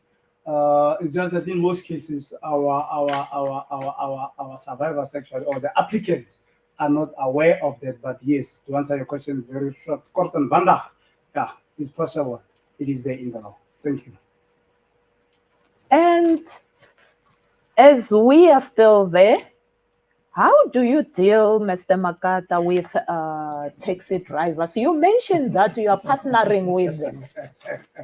They are here today, tomorrow, they are not there. Yeah. We don't know where they are. And cabin crew members, how do we deal with them? Sis Kelly, thank you so much for bringing that issue, especially for cabin crews. You know, if you're dealing with a maintenance where the respondent is a cabin crew member, here, to ensure that we get that cabin crew member to be appearing before court, it's a task. It needs investigators who are really dedicated into ensuring that we trace the respondent. Let me tell you how do this the sector of flight cabin crew works. If a person works for, if you see there's an aeroplane that says Lufthansa Airways or it says Fly Emirates, that person is not employed by South Africa. No, that person is employed according to the laws and employment contract of United Arab Emirates or USA. So what we actually do, because what you are saying is a very interesting thing, because we had this similar case at Garankuwa, where we had to actually go to Johannesburg, where there is their associations. And then that is where we were actually given that this person is actually employed by this department. And then we went there and then they checked for us that this guy has flown to United Arab Emirates. And then his plane will be coming back in South Africa on a particular date. And then to ensure that there was proper and effective service to the subpoena, the maintenance investigator by then, Mr. Divane, he had to ensure that he travels to OR Tambo. And we were given a flight number. When that flight touches South Africa, the runaway, then he informed the investigator, he informed those who are at the the terminals that is actually looking for this flight, and there's a flight attendant who needs to be served to the subpoenas. And actually, the police officers at the airport actually helped Mr. Tivani so that we should serve that gentleman. And that gentleman was actually staying in Harankua at the Heights. There's a location we call the Heights. And then that is how we managed to trace that man and to serve him. It is very difficult because also at the same time, the applicant played a major role in assisting us and giving us information as to when that man will be coming into South Africa, which companies he working for. So it really needs ones to network. Your networking system must be very good. The applicant must have a very good eye on the ground, ear on the ground to listen to every single information that comes in. That will be positive in ensuring that we, at the same time, as maintenance officers, we are able to can execute our duties effectively. So with cabin crew members, it's very challenging, but then it wants us to be dedicated to go beyond the scope of working hours, like we did in Harangua to succeed in that case. We went beyond the scope of working hours to ensure that we secure that cabin crew member to appear before court. Now, coming to the issue of taxi drivers, at the same time, taxi drivers will tell you that I'm not permanently employed, I'm a reliever there and there, and I don't get the payment. But it's very simple, because remember, the law does not discriminate. Even the maternal and the paternal grandparents are supposed to come on board and to assist, because in as much as the maternal can do that, why not do the paternal? So if the taxi driver tells us to say, no, I can't afford because they are a reliever, then we'll ask him, where are your parents? If the parents are there and any of the parents does receive money as an income, we will call and we will act to ensure that it's proper service. We will serve the respondent there with the subpoenas that he should, on our behalf, hand them over to his parent, a working parent, so that his working parent should come to court and tell us why can't we make an order against her to contribute towards that child who is there as a result of it. And then you may ask yourself as to why do we have to have the maternal grandparents? It is because of law of succession, indirect line. So law of succession is the one that guides us in terms of why do we have to get the maternal grandparents into the fray of maintaining their grandchildren. So with taxi drivers, that is what we can do. And at the same time, if he says that, no, not per month, per week, this is what I get, the law does allow us that he can either make a weekly payment or a monthly payment. Then if we are in a position to do a weekly payment, we will do a weekly payment of 200 Rand, then month end it will come to total of 800 Rand. That is how we are able to do that. And I can inform you that at the same time, with our taxi association, that is the top 5 and the Kabokweni taxi association, even yesterday when we were in a plenary meeting with for the ministerial visit, we were also with them yesterday, and then they were informed, and we'll also be having an outreach with the top 5 and the Kabokweni Taxi Association to elaborate more on maintenance. Thank you, my sister. Thank you so much for clarifying that for us. So there is no dodging this maintenance thing. It seems it's following us, even taxi drivers, cabin crews, flight attendants. No one is exempted. Mr. Makata, there is this big question that I was thinking as I'm seated here. Most of the time, the fathers will allege that the mother is not taking care of the children and they are maintaining. Or the children are staying with the grandparents and the mother is not doing anything and she's the one who's receiving maintenance money. And he wants the mother to be replaced. Is that possible? With that question that you've just asked, it is a question that we usually come across, where men will come and allege that the mother is not actually maintaining children accordingly, even though he's complaining always you find children with the very same clothes and they are dirty and stuff like that. And then and then it makes an application that the mother be replaced. And then how do we go about ensuring that we get transparency and the reality into the statement that he alleges of the mother not maintaining? Let me say to you, our remedy lies in Section 10 of the Children's Act.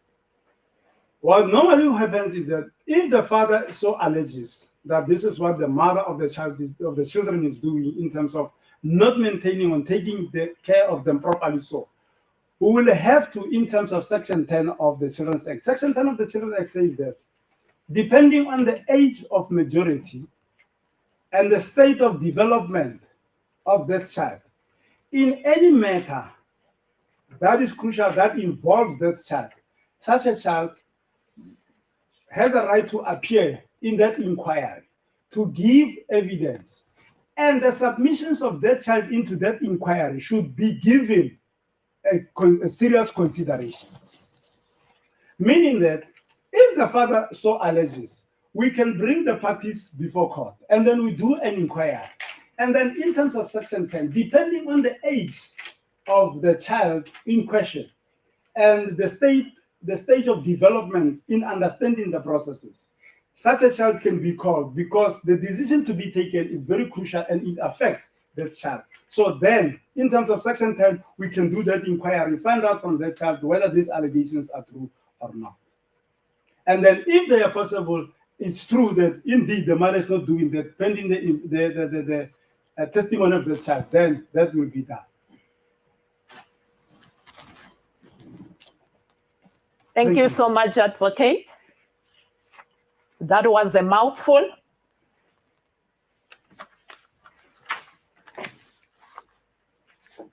Mr. Mdaka, just in brief, there are so many cases where the father is in arrears or he needs a reduction on the maintenance money or the mother comes for increase.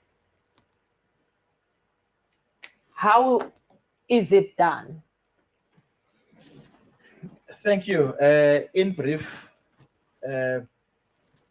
when an order is made, whenever an order is made, it's the possible things that can happen to the order is that it can be enforced, it can be substituted, that is increased or reduced, and any details there can be changed, including the bank account and the manner of payment, as long as it does not affect the amount that was agreed or that was granted by the court. So the mother will approach the court or any person that wants to substitute in terms of Section 61B will approach the court for substitution, and then we look if it's the father is applying for reduction. We look whether he's in areas or not, and then we deal with the areas first before we look for a reason for his reduction.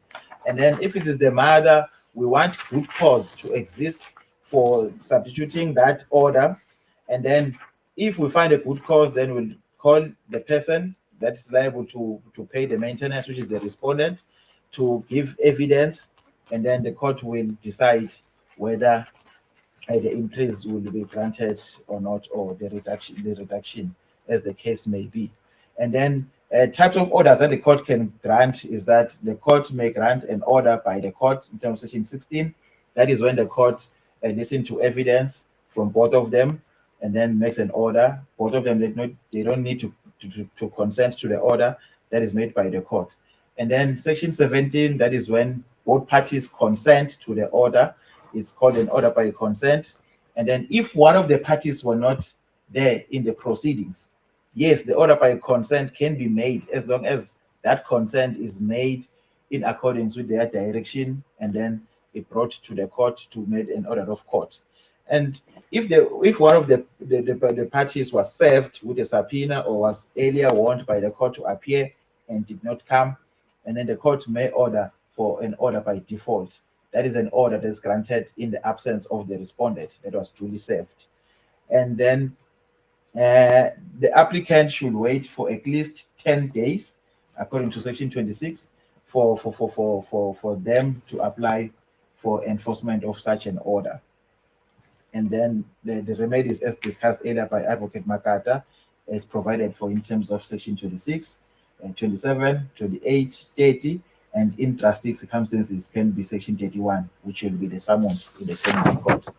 And then the order will go on and on until the respondent loses employment or resign, or as the case may be, and the applicant via the maintenance officer will apply for future maintenance, and then we'll have to prove to the court that this person will dissipate the money, and in the future will not be in a position to comply with the maintenance order. In that case, the court will grant the prohibitory interdict, interdicting the provident fund or any person to release the money to the respondent, and then an order will be made. The money will be sent to the master of the High Court for safekeeping and will pay the applicant monthly. That is future maintenance, also called an anti-dissipation order. And then that happens if the father has lost employment in any form, whether resignation, whether voluntary termination, or any other matter. And maintenance, let me stress this one. Maintenance is not restricted to South African borders only. There's maintenance over and abroad, the borders of South Africa. We do maintenance for overseas countries that have proclaimed countries are those countries that have got agreement in South Africa that any order that is made in that country can be enforced in South Africa, or if it was made in South Africa, can be enforced in that country. We do that in terms of Reciprocal Enforcement of Maintenance Orders Act. So generally, that is what happens with the maintenance from the orders and what is possible after the orders has been made. Thank you. Thank you, ladies and gentlemen. I believe that our presenters, they've got lots of information to give to us. And I still have lots of questions for them, but that will be for another day. Now let's hear from our audience. What is it that you want the presenters to clarify to us? I have had my own, now it's your time. Let's hear from our audience.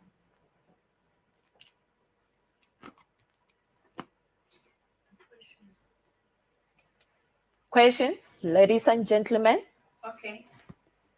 Okay, we have one question here from Sikalo Setu FM. The question reads as follows. How do you deal with maintenance when respondent is in a country which is not covered in terms of the agreement which South Africa have with foreign countries? That's the question I have.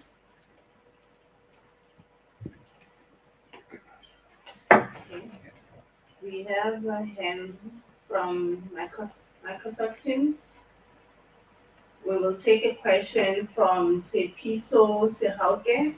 She has her hand up. Mr. Piso, you may speak. Good day, I hope you're all good. I have a question for Mr. Mdala and Mr. Makata regarding future maintenance.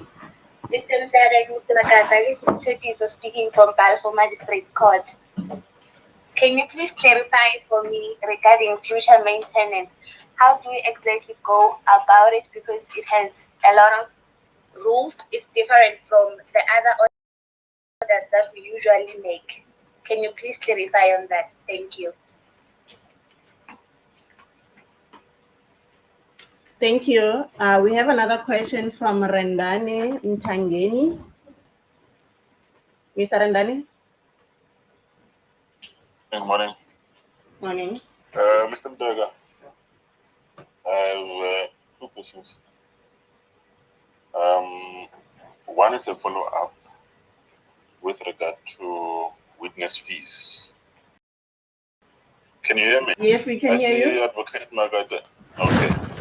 I was saying the first one is a follow-up with regard to the witness fees.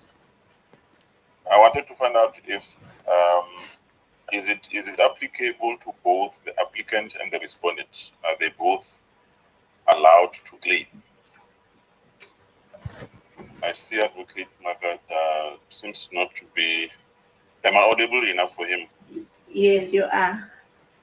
Okay. The second one is about a father who, let me say, not restricted to the father, both parents, whoever, they've been retrenched at work, they've invested the money. How do you go about it for the benefit of the children? They will be saying, they come there, they just say, oh, I've invested the money, I don't have access to that money. What happens? What is the procedure? How can the children be helped? Thank you. Thank you, Mr. Ntangeni. We'll take another question from Angel Gaba. Ms. Gaba?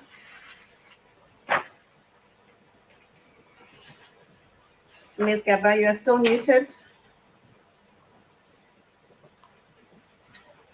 We'll move on to Ms. Zaman Dwandwe while we wait for Ms. Gaba.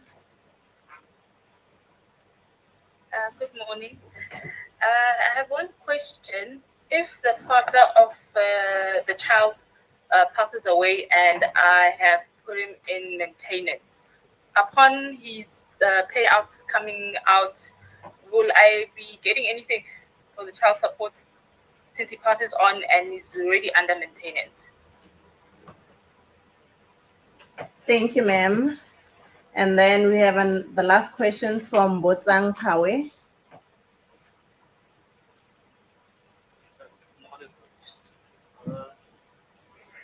Say, we cannot hear you. Sorry. I'm unmuted. Can you hear me now? Yes, but your audio is very low. But would the message be conveyed? Yes, yes, it's better now. I was just checking with the colleagues there. The issue related to this is just for discussion purposes. The duty to maintain parents. I see it more as a moral duty than a legal duty, because if we were to say, is it explicitly provided in the Maintenance Act? I would not say that there is that explicit. And also, I would request that they provide us at least with reference where courts decided that children are bound to maintain their parents, and such can be made a court. And I have a second question. Can I proceed with that? Yes, you may. Okay. On a second question, I came across one case last time. Both parents of the child knew at the time of conception that the lady is pregnant. And that was within time when she could still abort or she terminate the pregnancy. They agreed, the guy provided the money, and the lady did not use the money for the agreed purpose. Now the child is born, and this guy made it clear in the beginning that should the child be born, he won't be in a position to financially provide for the child. Now, how do you deal with that situation? How do you deal with that? I provided money for abortion, the child is here, and I cannot maintain the child. Thank you for your question, sir. Thank you so much. Our prosecutors have noted your question. We will give Ms. Gaba another chance to ask her question. Hello, everyone. I'm so sorry. I was just out for a minute. Okay. You may proceed, ma'am. Okay. The question I have is that after post-divorce, the father of the children did not maintain the kids for like 18 months. So I went to court to apply for maintenance. And then a court order was then issued against the father to pay for the maintenance for the children. So the father still missed payments. And then I went back to court, and then a Ganeshi order was then granted for the father to pay for the maintenance. Now, there are arrears for 18 months that the father wasn't paying for the maintenance of about 69,000. I went back to court. I want to apply for the arrears that the father owes me, because because now I had to maintain the children before he was garnished.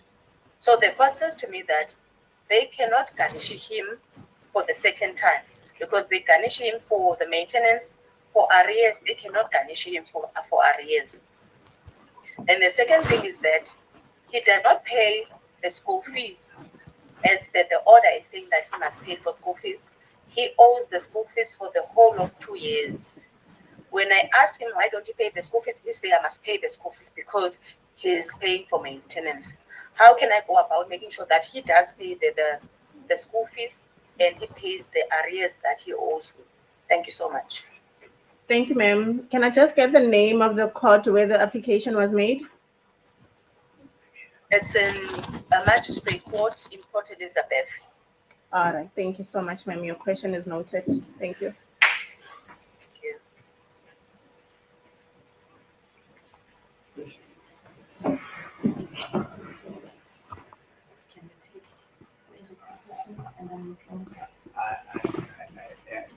Fine. You can answer that one. Okay. Another question. Good morning, colleagues. I would like to ask if a woman is allowed to apply for maintenance for a child once staying in a marriage with another man together with the affected child. And then another question, where a partner refuses visitation rights while the other partner is paying maintenance fully, what is my recourse? And then what happens if I paid maintenance for years and after I found out that the child is not mine, should the department pay me back my money? And then what is my recourse where I'm paying maintenance, but I can see that the child is not properly taken care of? The clothes are not bought, the child is dirty when I pick her up for school holidays. And then advocates, I can hear that you're talking about unclaimed monies on the maintenance account. So what causes that? Thank you. Okay. Thank you. Let's start with the unclaimed monies. Sometimes in the what causes the unclaimed monies, it is because of, depending on the geographical locations of the applicants and the respondent. I will talk about Mpumalanga. Why? Mpumalanga is a mine-infested province. So we've got people who are influxing into this province to work in the mines. And then when we encounter such a high volume of influx, you'll find that people are working here in Mpumalanga and they're paying maintenance. And then because they're in the mines, then you find that there is a restructuring and the downsizing of in the mines. People are being retrenched as a result of organizational restructuring. Then people leave the country and go back. And then you find the orders, in their maintenance orders, it was for 300 per month or for 500 rand per month. So these people, when they go back to their place of origin, they no longer come to the province to collect that money. That's the first reason. And the other unclaimed monies on the system, it is because of the transition that was there, where monies were paid into the courts through jailers. And then as the system clocked, then they realized that money is now coming slow because the data system was an outsourced service. When the contract ended, then they had to pay monies to the applicants direct into their bank accounts. Some other complainants never brought their banking details. So that's what we have picked up, or that is what is happening in the province. That is why we are having monies that have lied in there. So, but we have managed to locate their whereabouts, and then they'll be getting their money. So those are the reasons that we found to be causing unclaimed monies to stay in the coffers. And let's go to this question that says the child is not being well looked after. Like I said, where there is that perception or belief by the respondent that the children or his child is not being properly taken care of, in terms of the Children's Act, Section 10, we need to hold an inquiry. we hold an inquiry. It says, depending on the age and the state of development of the child, that child has a right to appear in that inquiry. And because of the decisions to be taken affect the child, whatever the testimony the child gives into that inquiry should be taken into consideration. So what we will do, that will be the inquiry that will take place. And at the same time, once we have done that, we've got family advocates. Family advocates will be engaged. We will refer the matter to family advocates as well. Because remember, even section 6, 1B of the Divorce Act, it talks about family advocates. And in the maintenance, yes, we refer them to the family advocate together with our findings in our inquiry that this is what transpired. Then the family advocate will take over to do family background reports. And then after they've done the family background report, they will visit the family, both families, and the living environment of the children. And then they will compile a report. Then they will forward the report to the court to say, this is what we found to be the living conditions of the children. Right? And then let us go to this one for where the DNA are negative. Like I said, there was decided case in Western Cape. The judges said, and in terms of section 36, where there is evidence that during the time this child was conceived, you were in a relationship with that person, you are presumed to be the father. That is why when you do the DNA test, they don't say the father, but they say alleged father at the top. On the probability of the findings, after they have done the calculations on that, it says with clear probability, it is hereby confirmed that the alleged father he is. It now confirms paternity. Because at first you were alleged as a result of a doubt that you have casted. And then the one who alleges must prove. You have proved through the DNA. So when the probability at the bottom comes and said, with the probabilities, that is where it is being confirmed. So you can't claim a recourse because in that decided case, they said, how do you prove an undue enrichment? And so with section 36, and with the decided case of VK and the others versus Minister of Justice, it is very clear, it is a high court decision. The judges said, where there is evidence that you were the father at the time of this child was conceived or you were in a relationship, there is evidence that you had sexual intercourse. If that's the position, so it is. So that is the answer to that one. Then let us go to the one that says the father is being refused visitation rights, whereas he's paying maintenance. In that instance, let us understand one thing. The divorce court, or in any event, the father will be paying and then visitation rights will be denied by the mother. Now, if you read section 35 of the Children's Act, it says that a custodian parent who is in care of a child and who by virtue of visitation rights on responsibilities of that child, if there is that agreement on parental rights and responsibilities, the custodial parents must not deny an access to a non-custodian parent in terms of section 35(1). And then should it ever happens that such a parent who is in custody refuses an access to a non-custodial parent, such a parent who refuses custody will be imprisoned or given a fine. And prison sentence will be not more than 1 year. And then subsection 2 of section 35 of the Children's Act says, whenever a custodial parent changes the address, he must inform the non-custodial parent. And a parent who's got the custody, if she does that, changes the address without informing the non-custodial parent, she will be subjected to a criminal and she will be given a fine and a sentence not exceeding 6 months.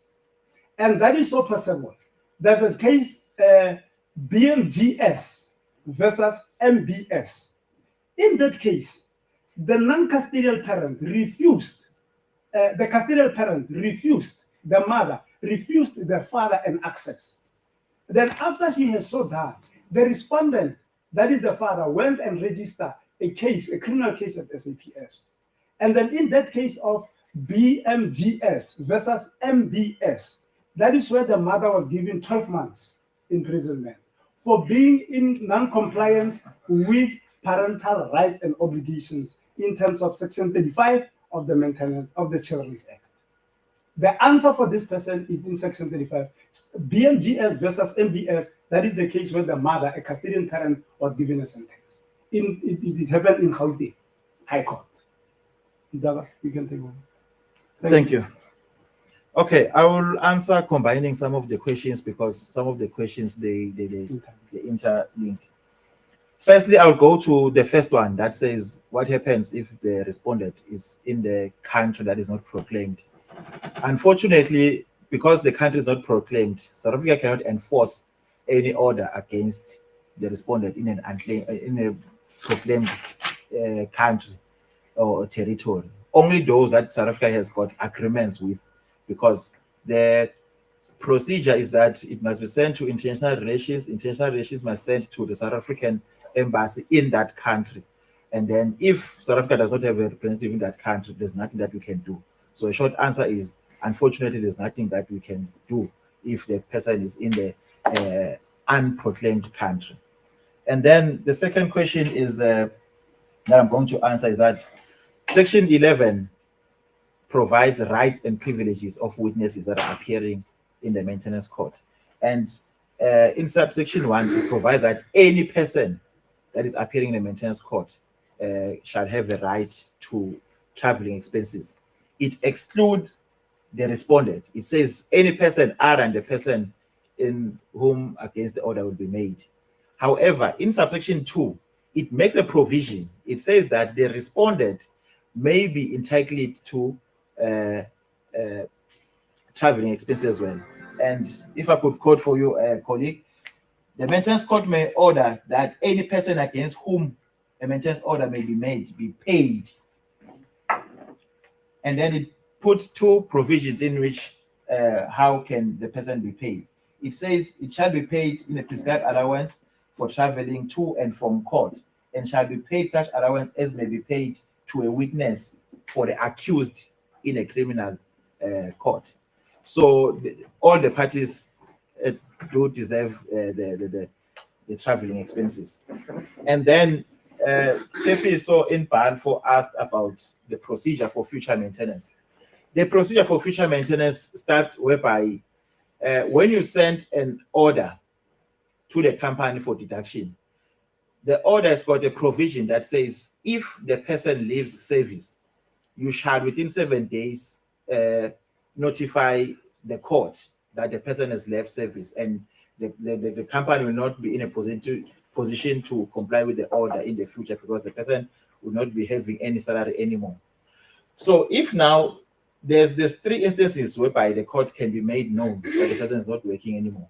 One is from the company executing that duty to tell the court that the person is no longer working. 2 is the applicant coming to court and says, I'm not longer working. 3 is the respondent that is coming to court and says, can I have my order to be set aside because I'm no longer working? So once you receive this notification, as a maintenance officer, because when you receive a complaint, you must investigate. Then you send a Section 8 investigation to the company. You request the employment status. The company tells you that, okay, confirms in writing that the person indeed is no longer working. And then you ask in the Section 8 subpoena, the profit and fund details and so forth. Then the company will disclose the profit and fund details if that information is not known already to you as the maintenance officer. And then thereafter, you write another Section 8 subpoena now directed to the profit and fund or that financial institution that is holding the money for the respondent. That Section 8 subpoena now will give you an idea where the money is. If they already paid to the respondent or is still with them, then they will tell you the position. Thereafter, you will get an application from the applicant that says the respondent is in areas or not, and why do you believe the respondent will not be in a position to comply with the order in the future, and why do you think the child deserves the future maintenance? And then in the form of an affidavit, with the help of the maintenance officer, the applicant will write that affidavit to say there's an order for maintenance, the respondent is no longer employed, and I foresee that he's not going to be in a position to comply with the order in the future because there's previous misconduct from him.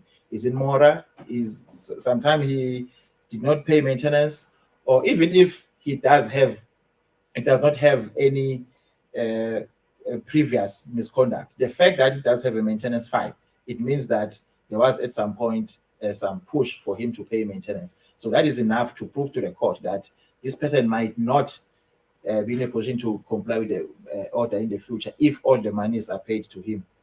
So now that application in the form of an affidavit, as a maintenance officer, will draft an application as well. The application will just say, we bring an application to the court for an order for prohibitory interdict to prohibit the financial institution from paying the money to the respondent, and then the facts are in the affidavit to say why.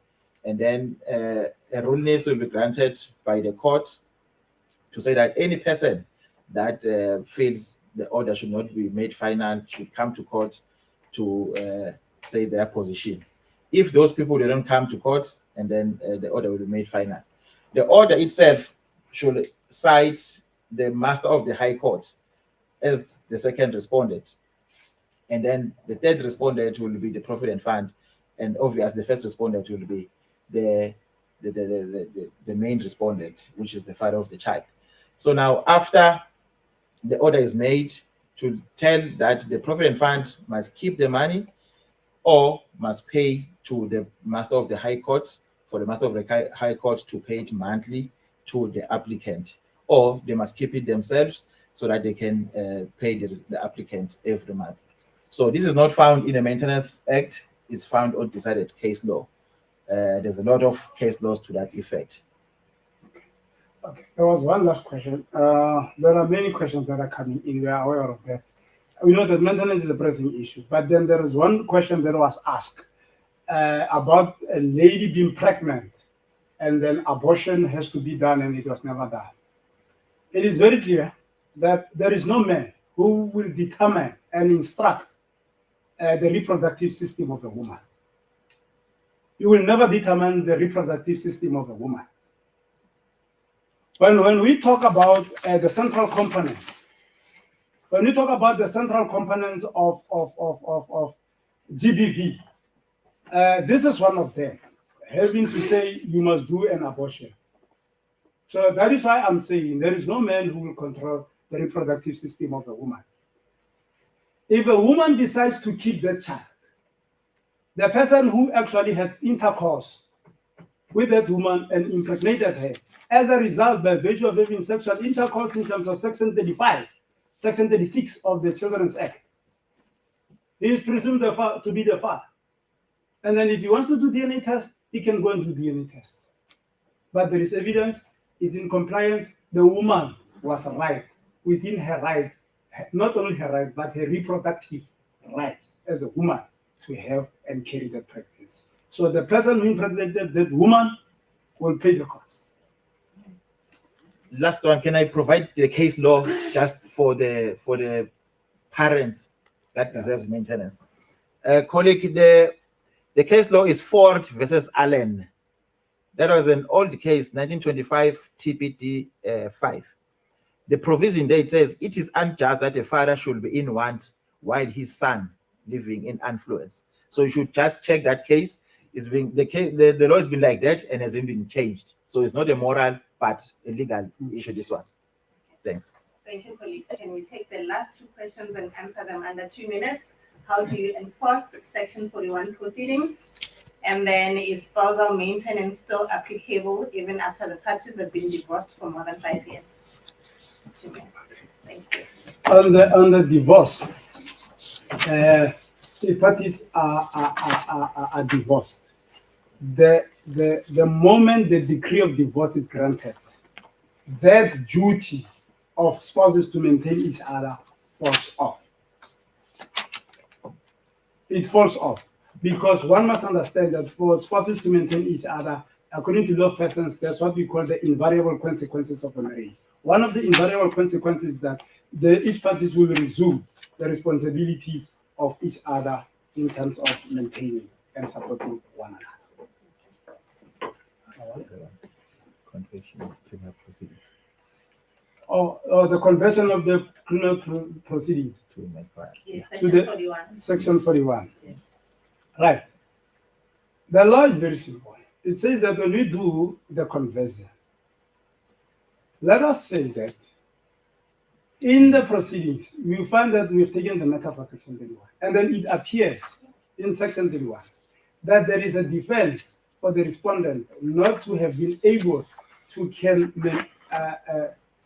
pay maintenance in full, but he has been paying.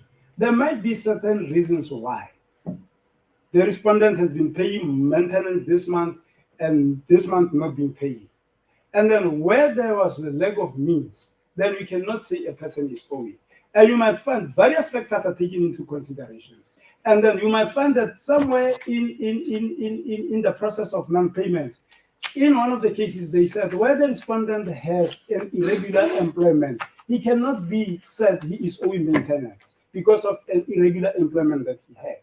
And then a lack of means does not mean the total absence. It says not the total absence, but then in meeting payments, was he able to pay half or a bit of what was ordered? And then what is there? And then if there is a defense to that effect, it says that the prosecutor must make an application to the court for the conversion to be done, or the magistrate immediately when he realizes that there is a defense and this matter could be converted, then the magistrate will convert there. The matter will be taken to the conversion, and once it's been taken to the conversion, it will be followed up by the very same prosecutor to find the reasons, because she's got more understanding as to what transpired in section 31 and why this matter was converted. Thank you, Advocate. I'm told the question from Mr. Defo was not answered about if is a woman allowed to apply for maintenance for a child while staying in a marriage with another man together with the affected child. Okay. Yeah.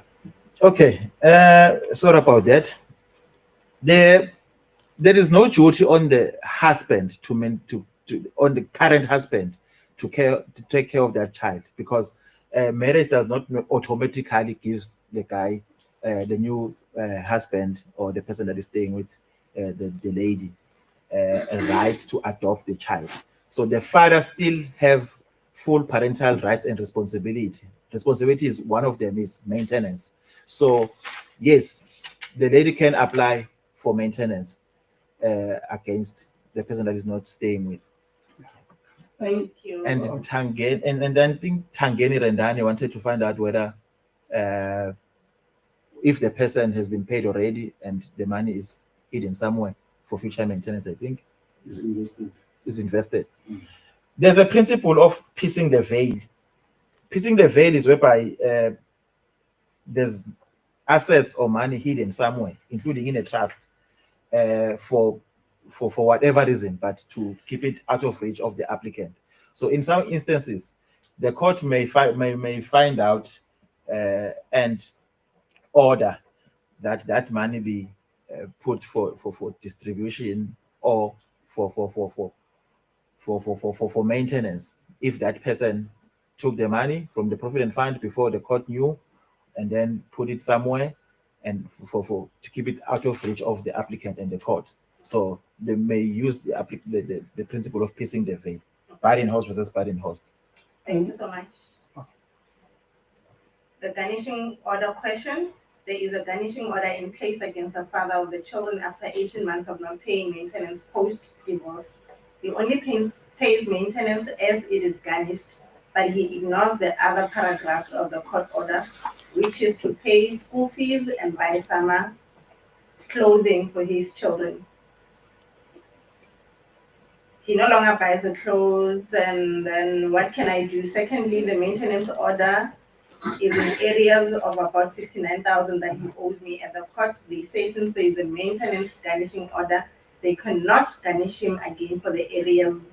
So that means I cannot get my areas due to me. Okay. I'll come to that one. May I add to what Mr. Mdaga said on a case of visa versus visa, where we pierce the veil in the trust accounts. Not only that, because you must understand, now South Africa, we are in what we call tender stage, where business people are in tenders. And when they're in tenders, they tend to open these trust accounts. And at the same time, you find that there are two in a company. Now, are we able to can penetrate the business accounts as well? Yes, we are able to crack the whip in terms of the business accounts. Because what actually we can do, where is a business, where it is a sole proprietorship, yes. A person owns a company as he is. And then because a bank account is an incorporeal movable property, the immovable property, Rule 45 sub-rule 8 allows the courts to penetrate into that. And then if you read the Rule 12, it tells you that once we have obtained a judgment, then you must give notice that we are going to attach the bank account of the company.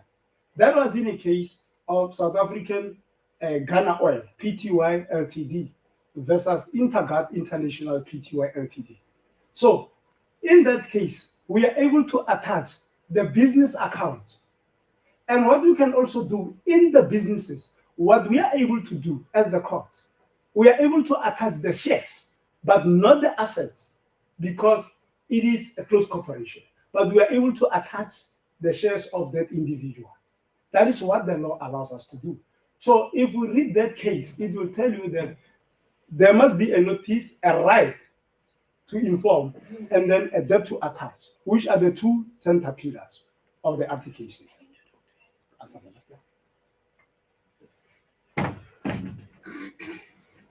Okay, the last question was the money is being complied with, but then the other ancillary things.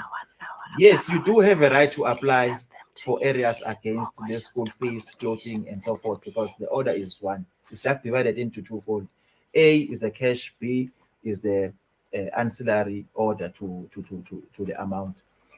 So if you could come to court, do an affidavit, you confirm that the respondent did not comply with the order in these years or in these instances. In your affidavit, we take it, we put it on a J306. From there, that is an application for enforcement of an order. And then you state we're enforcing which part of the order. From there, an application will be made for a monument attachment order. That is a garnish order. So each case is different on merit, but then can prove, because this is done, the respondent is not there. The respondent will only be notified after the order is made. That is what says after the order is made. So you need to bring proof of non-compliance, and then you convince the maintenance officer who will take the matter to court and then say there's basis for the claim, and then the garnish will be granted if it's found that you do have basis for your claim. Thank you. Thank you, ladies and gentlemen. I can see that the two gentlemen, our presenters, they can talk until tomorrow. But unfortunately, we are way above our allocated time, but we applaud their skills. So any other questions that are not answered and that are still coming, they can be emailed to communications@npa.gov.za. communications@npa.gov.za. And our communications department, communication, there is no S at the end. I'm sorry about that. communication@npa.gov.za. And our communication department will make sure that you get your answers to the questions. For me, Wakamnisi, thank you. You have been the best audience. And I would like to invite our acting director of public prosecutions in the Mpumalanga division to have his say to close the session. Thank you, gentlemen. Thank you, Advocate Mnisi. I was not aware up until this morning that you actually have broadcasting skills. Thank you for handling this session very professionally and successfully. Even next time, we still request that you make yourself available to be part of these sessions. To all the persons that have joined this webinar, thank you very much. Feel free to raise questions, send your written questions to communications email address. You can also send your questions to our NPA spokesperson in Mpumalanga, Ms. Monica Nyuswa. She's always available to be reached on an email or on cell phone, but I would advise that please reach her on an email.